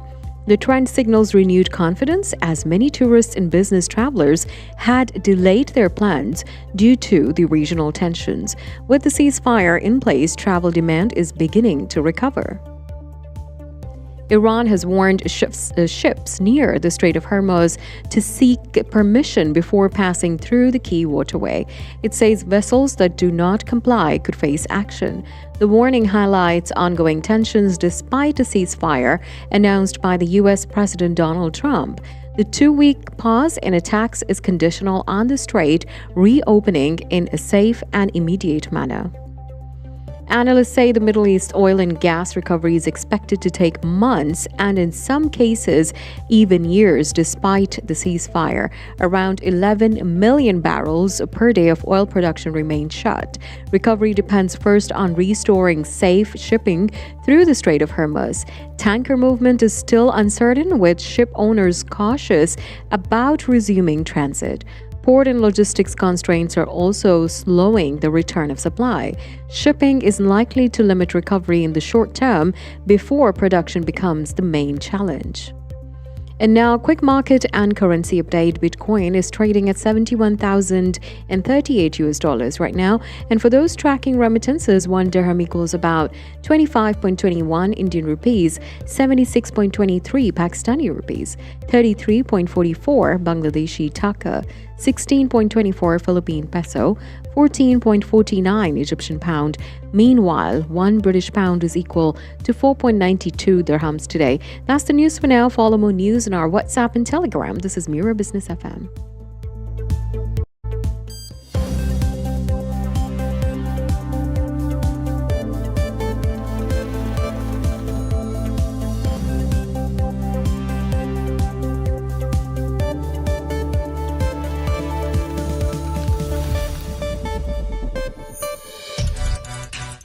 Mira Business FM.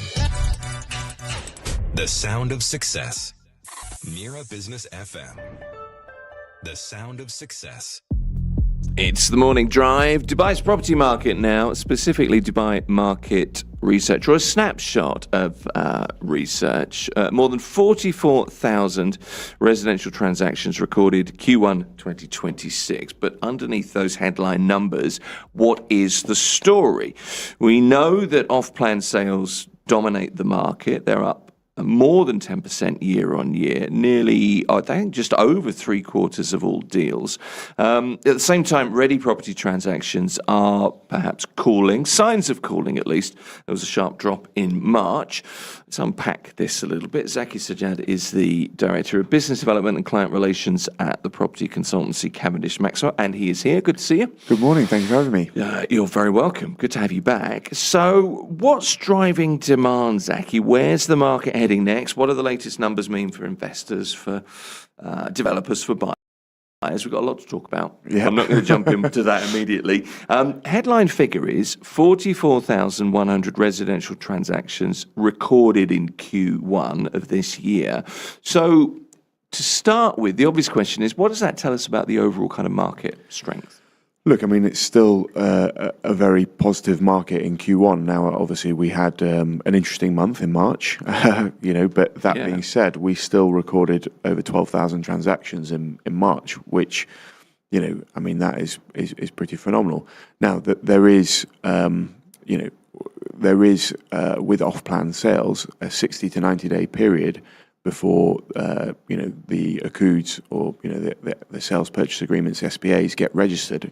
So there is likely to be some overspill from earlier in the year being registered in March. So until we have seen several months worth of data, it's very difficult to fully analyse where we're at, sort of year to date, given the sort of recent conflict here, but overall, very healthy in terms of the number of transactions. Obviously, still, as you said, a lot of off-plan.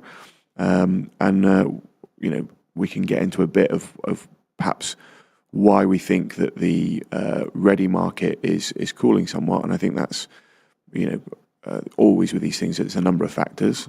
Number one, brokers and agents are heavily incentivized to sell off-plan. Mm-hmm. They get better commissions for selling off-plan. So that is what is pushed. Number two is that, if, you or I want to buy a home to live in, we need a 20% deposit, before we can only borrow 80%. So that's quite a serious chunk given where the market is now at on the value of real estate these days. So, a lot of people may struggle to get that 20% deposit plus the associated costs that they need in terms of registration fees and often the sort of any brokerage fees, etc., that they may have to pay. So, with that means that people are looking to perhaps stagger that. So an off-plan transaction allows them to follow a payment plan.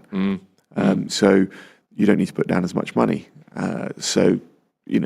There are just some of the reasons why we're probably seeing a bit of a slowdown in the secondary market. I've been wondering that, I've been wondering if we might see in the not too distant future a range of maybe different, maybe more incentivized products where you don't need to put down, as high as 20%, the 10% mortgage, 5% mortgage, for example. I don't know, but I've been wondering that for a while.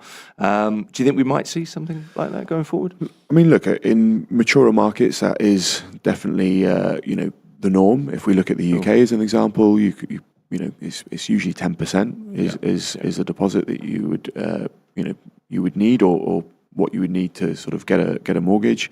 Sometimes a bit lower. I think where Dubai, the UAE have done a wonderful job is all these sort of external factors that have affected the real estate market here, be that the global financial crisis, be that, the sort of price of oil collapse and the Arab Spring that preceded it, be that the pandemic, and now, obviously we've got a new, regional geopolitical tensions that, it's a bit early to really gauge where we're at with that. But all these external factors, the authorities and the government have done such a wonderful job in taking real, learnings from these. And I think actually having a healthier LTV of 80-20 is perhaps not such a bad thing. You've got a good chunk of equity in that property, and you're spreading the payments over 20 years usually. So I think, look, who knows in terms of where that may go. I would perhaps suggest that eventually we will get to slightly lower LTVs inevitably, but I think right now, given where the market is at, I'm sure that this is not at the forefront of people's thinking. It's sort of working. The volume of transactions show that it is. So. Let's look at off-plan for a moment, because off-plan sales are more than 10% year on year. Off-plan properties, something like 75% of sales. I mean, it's 3/4. It's huge. We love off-plan here, don't we? Yeah, and that's as I said, I think that's as a result of several factors. Obviously, if you look at Dubai in particular, Dubai has become a metropolis now. Those of us that have been here a long time, we remember when you could drive from one city to the other in 15, 20 minutes. Not really the case anymore. And obviously, nowhere near the case anymore. Yeah, and so look, there is as per the sort of 2040 urban master plan, there are these kind of 5 urban centres. The traditional kind of Deira and the Creek. Then they kind of expanded along Sheikh Zayed Road. Then they started to get towards your your sort of reclamations in terms of the Palm, looking at the Marina, JLT, Jebel Ali, and now you've got this sort of the Dubai South master plan, which is just enormous. Yeah. The world's largest airport under construction. If you look at that alone, I mean, the aspiration is to cater for 200 million passengers annually.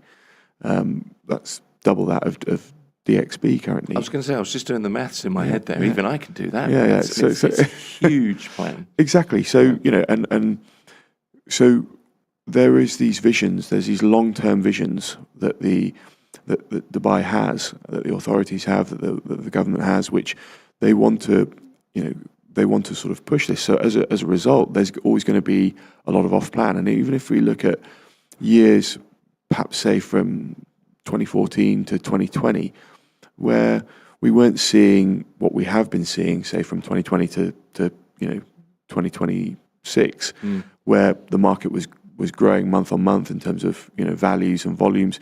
We were seeing sort of slight declines between 2014 and 2020, but yet the big wheel kept turning. We were still delivering. We were still sort of developing. And when we, some people would say, well, I wonder why that's happening. Then you look at what happened between 22 and 26, and the way the population grew.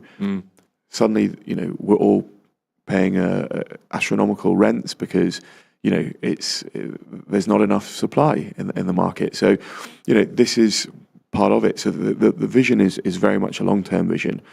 And so off-plan, therefore, dominates. The other thing about Q1 is, I mean, the headline's great, 44,100 deals. So on paper, that's a booming market, isn't it?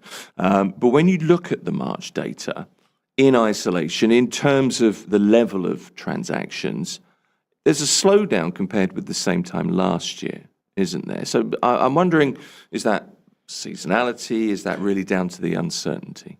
It's, again, a bit too soon to really tell. I think the fact that we had Ramadan and Eid, sort of during this period, right, which often we see a bit of a slowdown, especially where Eid falls. The last couple of years, not as much during Ramadan, but when Eid falls, often you have people taking the full week off. People try to utilize that sort of public holiday to take the week off. So it's a trend that we've been seeing. So that could be a factor. Obviously, the regional tensions could also be a factor. Is the ready market cooling? Is it hitting a price ceiling? How would you characterise it? I'd say it's a bit too soon to really tell at the moment. What I would say is, I should have put you the crystal ball back yeah, in, I shouldn't I? know. Look, Terrible. What I would say is we have to look at it in perspective. If you've bought something in Dubai any time from say 2019 up until 2024, 25, you've done well out of that property purchase. That's right? Fair. So I think we're at such a high base. A lot of people have been speculating for a long time now, I would say for the last kind of 12 to 18 months, about when the market is going to sort of peak and when we're going to see some sort of correction and what that might look like and when that might be. A lot of discussions. I mean, we had a discussion previously on the supply demand and actually when we look at what was launched on off-plan last year and the start of this year, it's almost every 13 hours there was a launch. So, you look at all those and what is under construction, and we've never quite hitting the where we expect to be. So, last year I think we had just over 20,000 handovers. which is phenomenal, incredible. But I think expectations were sort of much higher at about 45, 50,000. This year, at the start of the year, there was talk about 80,000 under construction units being handed over this year. I don't think we'll reach that, and not because of logistical constraints as a result of the geopolitical tensions. I think it was just a fact of there's not enough contractors, subcontractors, consultants in the market to deliver that product in those timescales. So I think all these sorts of things mean that the supply demand imbalance is still perhaps there. So where we're at in terms of the market, I think we'll see probably Q2 will be a real sort of telling sign of how things have settled, during this ongoing period with these tensions. It's kind of it's a tough problem to solve, that, isn't it? But it's a nice problem to have. Yeah. As I said, I think you're talking about an illiquid asset class in real estate. Anyone that's purchasing real estate, my advice would be you're buying for a medium to long term view on that. You're not on the stock market, where things can react very quickly and you can see change. It takes time with real estate. So the way I would always advise anybody is to say, if you're taking a medium to long term view, usually you're going to be okay. And it depends what you're buying. If it's a home, well, you're saving on paying rent anyway. So by paying a mortgage and you've got something that you own. If it's an investment property that you're buying, well, it's generating an income for you. If you've got that tenanted. So, I think this is, and if we look at a lot of the profile of buyers for Dubai off plan, it's a real mixture of international buyers as well as people within the market. And those international buyers, if we look at the profile of those international buyers, they're generally from the region. The volume play. The volume play is 1 and 2 bed apartments, and the volume nationality of buyer are from West Asia, the Middle East, and East Africa. So within that sort of 4 to 5 hour flight radius of Dubai, again, regions where this situation, these kind of geopolitical tensions are not unusual. It always amazes me. You have conversations with people, and the conversation is, I've just bought some property. Oh, what have you bought? I bought a floor. I bought 10 apartments. And it's as though that's a normal conversation to have. It'd be great to do that if you can do it. Oh, I wish. I wish that. So let me ask you this: off-plan sales, something like 70%, 75% of deals, right? In your years at Cavendish Maxwell, have you ever seen the market this heavily weighted towards unbuilt property? What does that tell you about investor appetite going forward a few years, 2028, 2029? Yeah, look, this has been the norm for several years now. The sort of off-plan dominance, and I think that's happened as a result of the market sort of booming, if you like, pardon the pun, but going really, really well. So so that's kind of normal. If you look at where we're at, we've got a lot of supply going to be coming to market over the next 2 years, given the launches that we've had.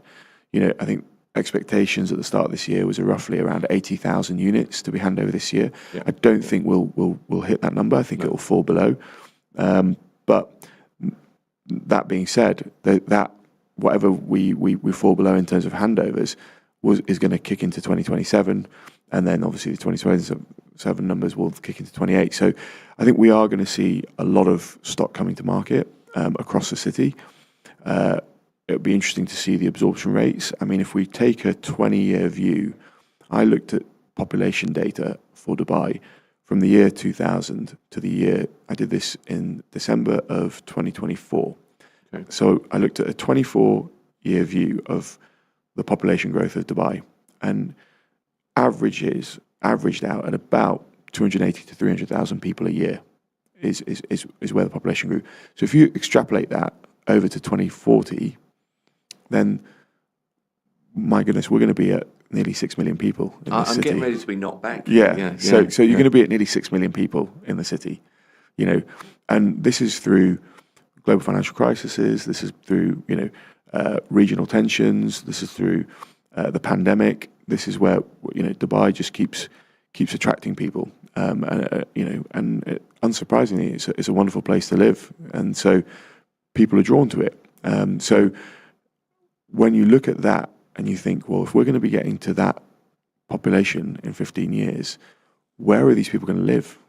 So this off plan and this boom will be required for what is to come. Let me ask you a little bit about the secondary market then. March dip in ready home sales. Is that a sign that end users, families looking for homes to live in, are being priced out a little bit? Quite possibly. I think it will be a mixture of factors. That could be one of the reasons. Certainly, if I were to look at a villa, a detached villa, say in the Meadows, and what you'd be looking to pay for that today would be probably in the region of about, sort of 15 million dirhams, 12 to 15 million dirhams, depending on that property, its situation, etc. So, it's when you look at that as an example. So yeah, there's going to be an affordability issue. Sure. In addition, you also, if you look at it, there's not that much supply, right? So if you are looking for a Meadows villa, take that as an example, there's only a certain amount, and if those current owners aren't willing to sell, well then, what other options have you got? So you start looking at, okay, maybe I'll go off plan. I think also, as we discussed earlier, that the LTVs, the loan to value, getting that deposit together, getting the additional sort of amount of money that you then need to pay all the kind of associated fees, that could take it up to 25% of the value of the property that you need to buy. On an off-plan property, you could probably get a payment plan. Some developers will probably be 5%, or 5 to 10% on, on sort of agreement, and then it's staged over 2, 3, potentially 4 years. So, and then you could also now, with certain banks, get a mortgage for your property that's under construction. So, that helps you build towards that deposit. So I think it's a mixture of those factors. And I think also, if you look at the city and in its sort of transformation, it is sort of shifting southwards with, a lot of eyes on what's happening around Dubai South, what's happening around the Expo site. There's a lot of quite attractive communities being built there. So I think people are sort of looking at that. It's a bit closer to Abu Dhabi. We're seeing, a lot of people, from both cities kind of working in both cities and living in the other one. So as a central location, and even on the other side of on the Abu Dhabi side, if you look at what's happening around, the sort of Gantu area and some of the developments that are happening around there, also, they're quite attractive. So I think this is all these kind of multiple factors are playing into this, and that's why you're seeing the data that we're seing today. That's why we're talking to you as well. How do you keep up? We've got a wonderful team. Our research team does an incredible job of, sort of not just extrapolating data, but also interpreting that and then, putting that into the reports that that we put out there. And also we've got a fantastic base of valuations as one of our core service lines, our consultancy advisory service lines, and our built asset consulting. So with those, all these insights then add to what we're seeing from market data. I had so many more questions to ask you, but we're out of time, unfortunately. So come back soon, Zach. Mira Business FM, where business comes to talk.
Good afternoon. It's 12 p.m. and this is the news on Mira Business FM. These are the headlines. The United Arab Emirates says that it is closely monitoring the ceasefire announced by U.S. President Donald Trump between the U.S. and Iran.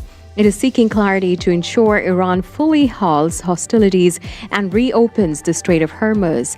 The Ministry of Foreign Affairs at the UAE says it condemned the recent Iranian attacks and stressed the need for accountability. The UAE also called for addressing wider security threats and reaffirmed it is not part of the conflict. It urged Iran to comply with the United Nations Security Council Resolution 2817. The Central Bank of the UAE and the Central Bank of Bahrain have signed a currency swap agreement between the UAE dirham and the Bahraini dinar. The deal is valued at 20 billion dirhams and will run for 5 years. It aims to strengthen financial cooperation and boost trade and investment between the two countries. Both sides say the agreement supports the use of local currencies and enhances financial stability. It also marks a step forward in regional financial integration. Global investors are turning to rare diamonds as Middle East tensions fuel market uncertainty. With rising volatility, many are shifting toward tangible assets to protect their wealth. Rare diamonds are gaining attention for their portability and independence from financial systems. Unlike stocks, these assets can be physically held and privately owned. This makes them especially attractive during periods of geopolitical instability. UAE travel operators are seeing a rise in inquiries and visa applications. This follows the start of a 2-week ceasefire in the U.S.-Israel and Iran conflict. However, the full impact on travel is expected to become clearer in the coming days. There has been a noticeable increase in tourist visa applications, with many travelers seeking fast processing to enter the UAE. The trend signals renewed confidence as many tourists and business travelers had delayed their plans due to regional tensions. With the ceasefire in place, travel demand is beginning to recover. That's the news for now. Follow more news on our website, mirabusiness.fm.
Mira Business FM, the sound of success. Good afternoon and welcome to Midday Majlis with myself, Sahar Mushtaq, on Mira Business FM, where conversations connect and ideas come alive right at midday. Before we dive in, remember that you can catch us live on YouTube, Rumble, Facebook, and Telegram, and our podcast is available on all your favorite platforms as well. Now, isn't it interesting that you're listening to Midday Majlis, and today it gets even better and even more majlisi. We've got Ratib Rabi, the founder of Founders Majlis, joining us. So that's right, it's a majlis within a majlis today. We'll be talking about how his platform is helping founders connect, scale, and turn ideas into real action. Ratib, welcome to Midday Majlis. Thank you, and thank you for this wonderful introduction. A majlis inside a majlis, isn't it? It's interesting. It's very interesting, actually. Yeah. So, Ratib, before we dive into the Founders Majlis here at Midday Majlis itself, I would like to hear a bit about your journey and what exactly inspired you to get into startups and venture building. Sure. 5 years ago, I started Intersect Innovation Hub in Palestine with Bank of Palestine.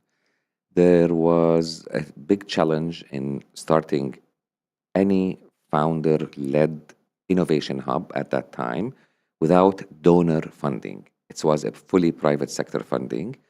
And we started in the city of Ramallah. Then we moved to Nablus, Hebron. And the situation was fantastic at that time, and we started helping founders from all over the country. Then we decided that in order for founders to scale and grow, we need to come to the UAE. Mm-hmm. The UAE was very welcoming, Sahar, and we rented the Museum of the Future in 2022, and we flew in around 25 Palestinian founders for an investor pitch that day.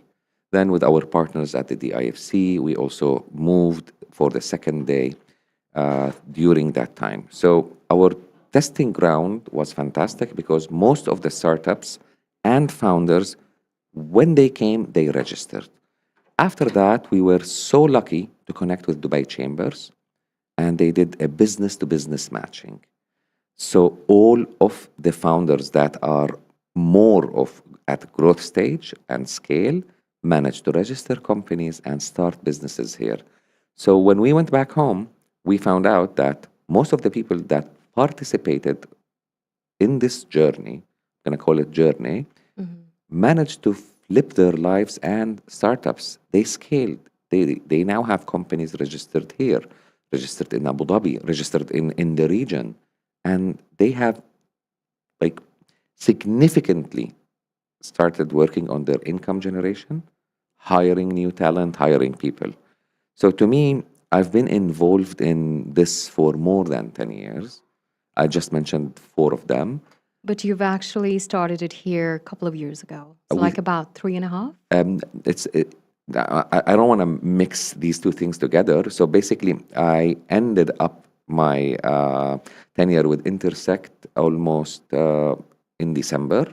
Mm-hmm. And from December to now, we started the Founders Majlis. Right. So now, please tell us what exactly inspired you to start Founders Majlis. And the name itself is very interesting. So give us a little bit of background of it, please. To be honest, the Majlis is always something intriguing to locals inviting and internationals, very inviting.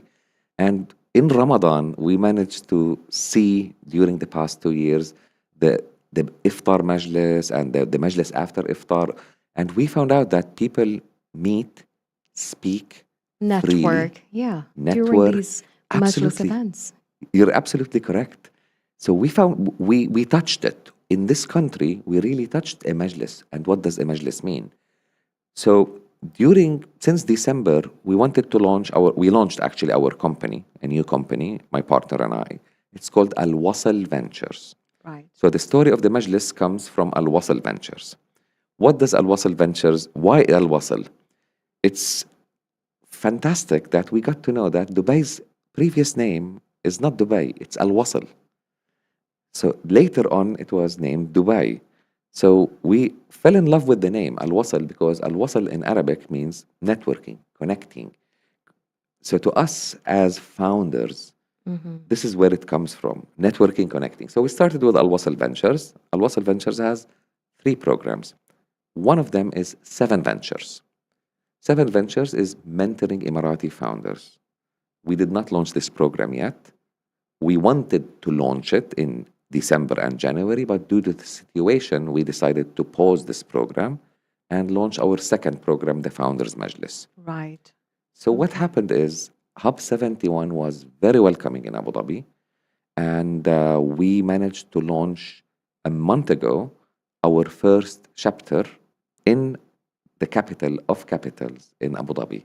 Interesting. It was during Ramadan. And when you first launched in Abu Dhabi, I think it was last month, was it? It was last month in Right. Ramadan. So it was in the middle of all this regional tensions going on, right? Absolutely. So yet founders were still very much invested and interested in being part of this. So was it a bit of a challenge, or how did it go? Was it easy to do this at this point of time? Easy, no. Challenging, yes, but it was fantastic. So basically how we do it is we connect with founders through the accelerators and hubs and through our LinkedIn. So we have two forms of communication. Right. So our host, normally we put a majlis inside an already existing organization, and we choose that for a reason. Is we want people that are outside the programs to come in and meet people inside the programs of accelerators, business incubators. Because if you hear the numbers, you're going to be surprised.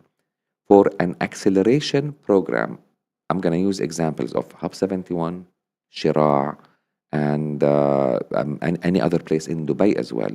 They receive more than 3,000 applications per cohort. Only 30 are selected. What will happen to the remaining? Such a huge number. It is. What will happen to the remaining founders? They're going to start finding another destination, another location. So we decided to build the Majlis in order to be welcoming for all the founders, to connect with the accelerators, to have a normal conversation with them without an application, to seek advice from other founders. And the magic happens in networking events. We are not an event, but we're a platform. And I'm going to tell you about Abu Dhabi because we started the conversation about Abu Dhabi. It was challenging times. And we chose to launch it now. If you remember, I just said we wanted to launch this later and 7 Ventures first. So we launched the Majlis during these times because there was a need. Founders needed to connect with each other. Founders needed to connect with business support centers, accelerators, incubators. So in Abu Dhabi, our host, Hub 71, and special thanks to Ahmad Alwan, the CEO, they offered us Ramadan Iftar for the founders, and they offered us the space, the support, and everything. We had a successful launch. Our eye was on 12 to 15 founders. It was definitely a great start. We had 25 founders attend during these rough times, and that was a message. And we specifically launched it in these times that business as usual. And to be honest, nothing was scary. On the contrary, we were so happy that 25 founders came, they met. The meeting was supposed to be for 1 hour and a half. It lasted for almost 3.5 hours. All the founders never knew each other. They never met before. Now they are connected. So that was very engaging, just from the beginning of it, right? It was engaging and inspiring. 2 or 3 weeks of regional tension, and we met. To me, that was successful. A successful launch and a successful message. It's a strong message that business as usual, and we came to this country to build, to create, to establish better lives. And we continue to do that. And to be honest, the country is supporting us in every possible way. It is indeed. And especially them hosting you with having you come over for iftar, right? So isn't that very hospitable? I mean, the whole GCC, I would say, is very much into hospitality and they're very welcoming when it comes to anything. And of course, this was a great initiative. And there are so many startup events out there from what we know, but Founders Majlis seems different because you were able to actually bring together those founders around the time of uncertainty. So, what makes it truly stand out? And can you share an example of a connection or collaboration that came out in this unique, environment, and it sort of is ready to make big? We're still at our early stage, to be honest, but I'm going to tell you how inspiring it is. When we bring the founders, most of them, as I mentioned, never met. So what happens is we put on a screen one slide only. Where are you stuck right now? How can we help you? That's it. This is the essence of the Founders Majlis. So people provide us where are they stuck right now. So we got to know the startup, the founder, what they are doing, and where are they going, and how can we help them. So basically, the Majlis is how can I help you? Right. And you're also linking them up with, I guess, the global investors and diaspora capital. So why is this international reach so important for founders in the region right now? People come to us, as you mentioned, because we launched, let me put a little bit of history in Founders Majlis. It is not only one Majlis. We launched in Abu Dhabi. We successfully also launched in Dubai last week. With the support of Dubai Chambers. It was fantastic. It was phenomenal. Yeah, I was about to ask you. We'll leave it to your question. Okay, sure. And we are launching, inshallah, in Sharjah soon. So that will end up with 3 majlises in Dubai. My partner is launching one in Palestine, in Ramallah. We're launching in Hebron as well in Palestine. We're launching in Amman, Jordan. And we're launching one in Syria. So now we're creating a network of majlises. Are there any plans of growing in the GCC? True. After we finish Syria, we're going to launch in. We're in talks right now to launch in Qatar, and we're planning to launch in Saudi Arabia. But we want to make it happen around regional huge conferences. So because founders are there and seize the opportunity because they're there. So let us imagine in 1 year, our plan is to have at least 10 to 15 majlises with 50 to 100 founders in each. So you are going to have an army of founders connected locally Trying and to globally. build and grow. Yeah, that's great. And you're going to be facilitating that soon. I'm inshallah. working on it. And to be honest, why do people love it? Founders Majlis participation for founders is free. We're still at our early stages, and as I mentioned, but we're looking for government grants to run it and sponsorships. We're not actively looking because we're still, piloting, testing. Our pilot succeeded. Now we're gonna continue to launch and support founders. So when you mentioned a story, 2 of the people sitting in Abu Dhabi in front of each other on the table, they never met. When they introduced their company and their problem, we found out that the person sitting in front of them can solve their problem. It's about an advice on registration. And it's an answer that they couldn't find online. It had to come from experience because it's about a company working in waste management. And so their problem was solved in the Majlis in less than a minute after they did an intro. Interesting. Well, that's great. And when you first started the launch that took place in Abu Dhabi, things were really fresh, like the whole regional tension just sort of like kicked in right then. But then you recently launched in Dubai when things got even more heated up and there was lots of uncertainty. And I ran into your post on LinkedIn, or I guess some founders' post, who did mention Founders Majlis, and she was very excited to be a part of it. So I'm just thinking that now, around this time, how did you get the Dubai Chambers to kind of associate and do this with you, like launch another one here in Dubai? Dubai Chambers are a very outgoing chambers. It's not a typical chambers. I've dealt with so many chambers in my life. The people working there are the most positive people and problem solvers on earth. I dealt with them, as I mentioned previously, almost 2 or 3 years ago when we did a business-to-business matching. So what happened is I pitched the idea to them that after we launch Abu Dhabi, we're going to launch Dubai and seek their advice, seek their approval to be hosted there. So instead of only hosting it there, they partnered with us to make it happen, to make the event a success. We actually posted only 2 days before the Majlis. We opened the registration because we do screening and filtering in order to make sure that all people in the Majlis are like-minded. So it's by invitation only. It's not open for anybody to come. We have to know who's sitting in that room, and it has to be, a valid reason. Why is this founder there? True. And Dubai Chambers, it was phenomenal. 35 people attended, between 35 and 40. Nobody left the room for 3.5 hours. Only 2 people came in late because it was a definite time of uncertainty to all of us. We thought the Majlis will not happen. Yeah, because a lot of huge events are being cancelled. So this one being first of its kind, probably here in Dubai, True. and to gather that number, to come together, to network, and to, kind of like share ideas, pitch their businesses was a Absolutely. great thing. People right? came from, if I tell you where an amazing founder came from, you're going to be surprised. She came from Fujairah to attend the Majlis. Wow. Another founder came from Abu Dhabi, and he was telling us, I was driving and I received the text message. So The alert? The alert. So we go Okay. like, and he goes like, I followed instructions. I continued driving to the safe place, and I am here in the safe place.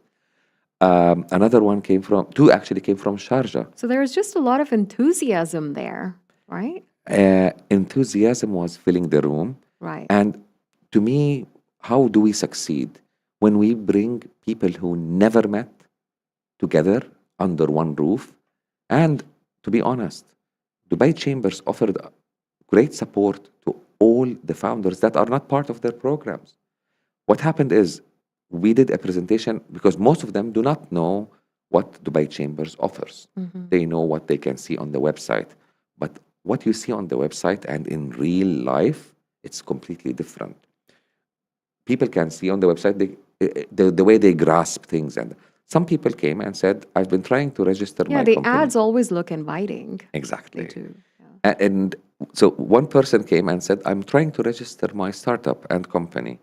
I am confused between mainland and free zone. Mm-hmm. We go like, and he goes like, Google didn't help me. I was unable to do it. Even business support centers were not able to help him because his idea was very, very, very fresh, very unable to determine exactly where it goes. But at the end of the day, he was going to land several government funding and support, etc., etc. So the immediate advice was go for mainland. It happened inside the room. So he was like, now what next? He got an appointment with Dubai Chambers Business Support Center inside. I think it's a business support center, but this is what they do for bread and butter.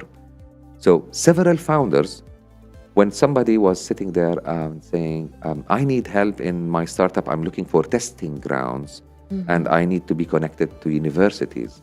One of the founders said immediately, I'm going to connect you to Ajman University, Sharjah University.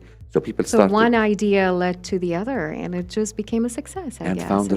Founders support founders. And to be honest, especially now as well, it's really amazing to see. Now is the time. Again, we did not expect, always, our expectations are 12 to 15 founders coming to the room because we invite, as I said, through LinkedIn and through a network. 35 attended. It was a full house. So in the next Majlis, we're not going to use the same room in Dubai Chambers. We're going to use the conference room. And now we're preparing to launch in Al Sharjah. We're finalizing the details with our partner in Al Sharjah. We will announce it once ready, inshallah.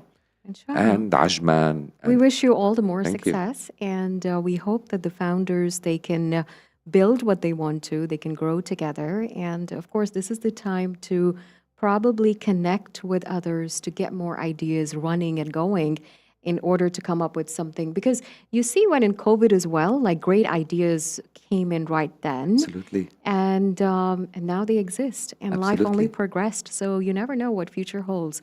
It might just be great things coming our way. We will work for it. We will, definitely. Together we will have to. And before we wrap up, Ratib, is there any final piece of advice you would like to give to someone who is just starting out and hoping to scale successfully? Absolutely. Never back down, because it's not about the product, it's about the solution always, and the person behind the solution tailoring it. So never back down, reach out, network.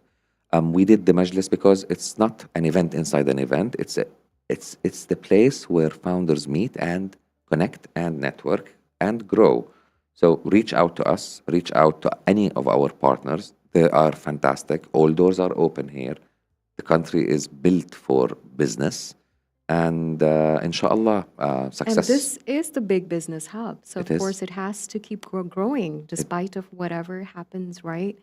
And is happening. We are seeing True. people being very interested and invested, and they want to do something even now. So they're not backing off, which is great. So they should keep going, as you said. Absolutely. And Absolutely. let me wrap up with the final thing. Thank you for the invitation to your studio. Thank you so much for bringing in your majlis to ours. I think it was a great discussion that we've had. Indeed, your Majlis is in an amazing place. I was in this building 2 years ago. Okay. It wasn't like this. It's very welcoming. It's full of life. And to be honest, Lots of green around us as well. Very refreshing vibes. is So. it's a jungle inside, and lots of entrepreneurs when I was walking in are working. It's a jungle inside. Well, that's It's a something. about beautiful firsthand. green jungle. It's a beautiful green jungle. Thank you, Sahar. Okay, and we are here right in the middle of it. Absolutely. And thank you so much once again, Ratib. It was really lovely talking to you on Midday you, Sahar. Majlis. We wish you all the best with your founders, Majlis. Thank you. All right. And to everyone watching or listening, as Ratib said, keep building, keep connecting, and stay tuned for more meaningful conversations right here on Midday Majlis. This is myself, Sahar Mushtaq, signing off. Goodbye for now. This is Mira Business FM. Mira Business FM, where business comes to talk.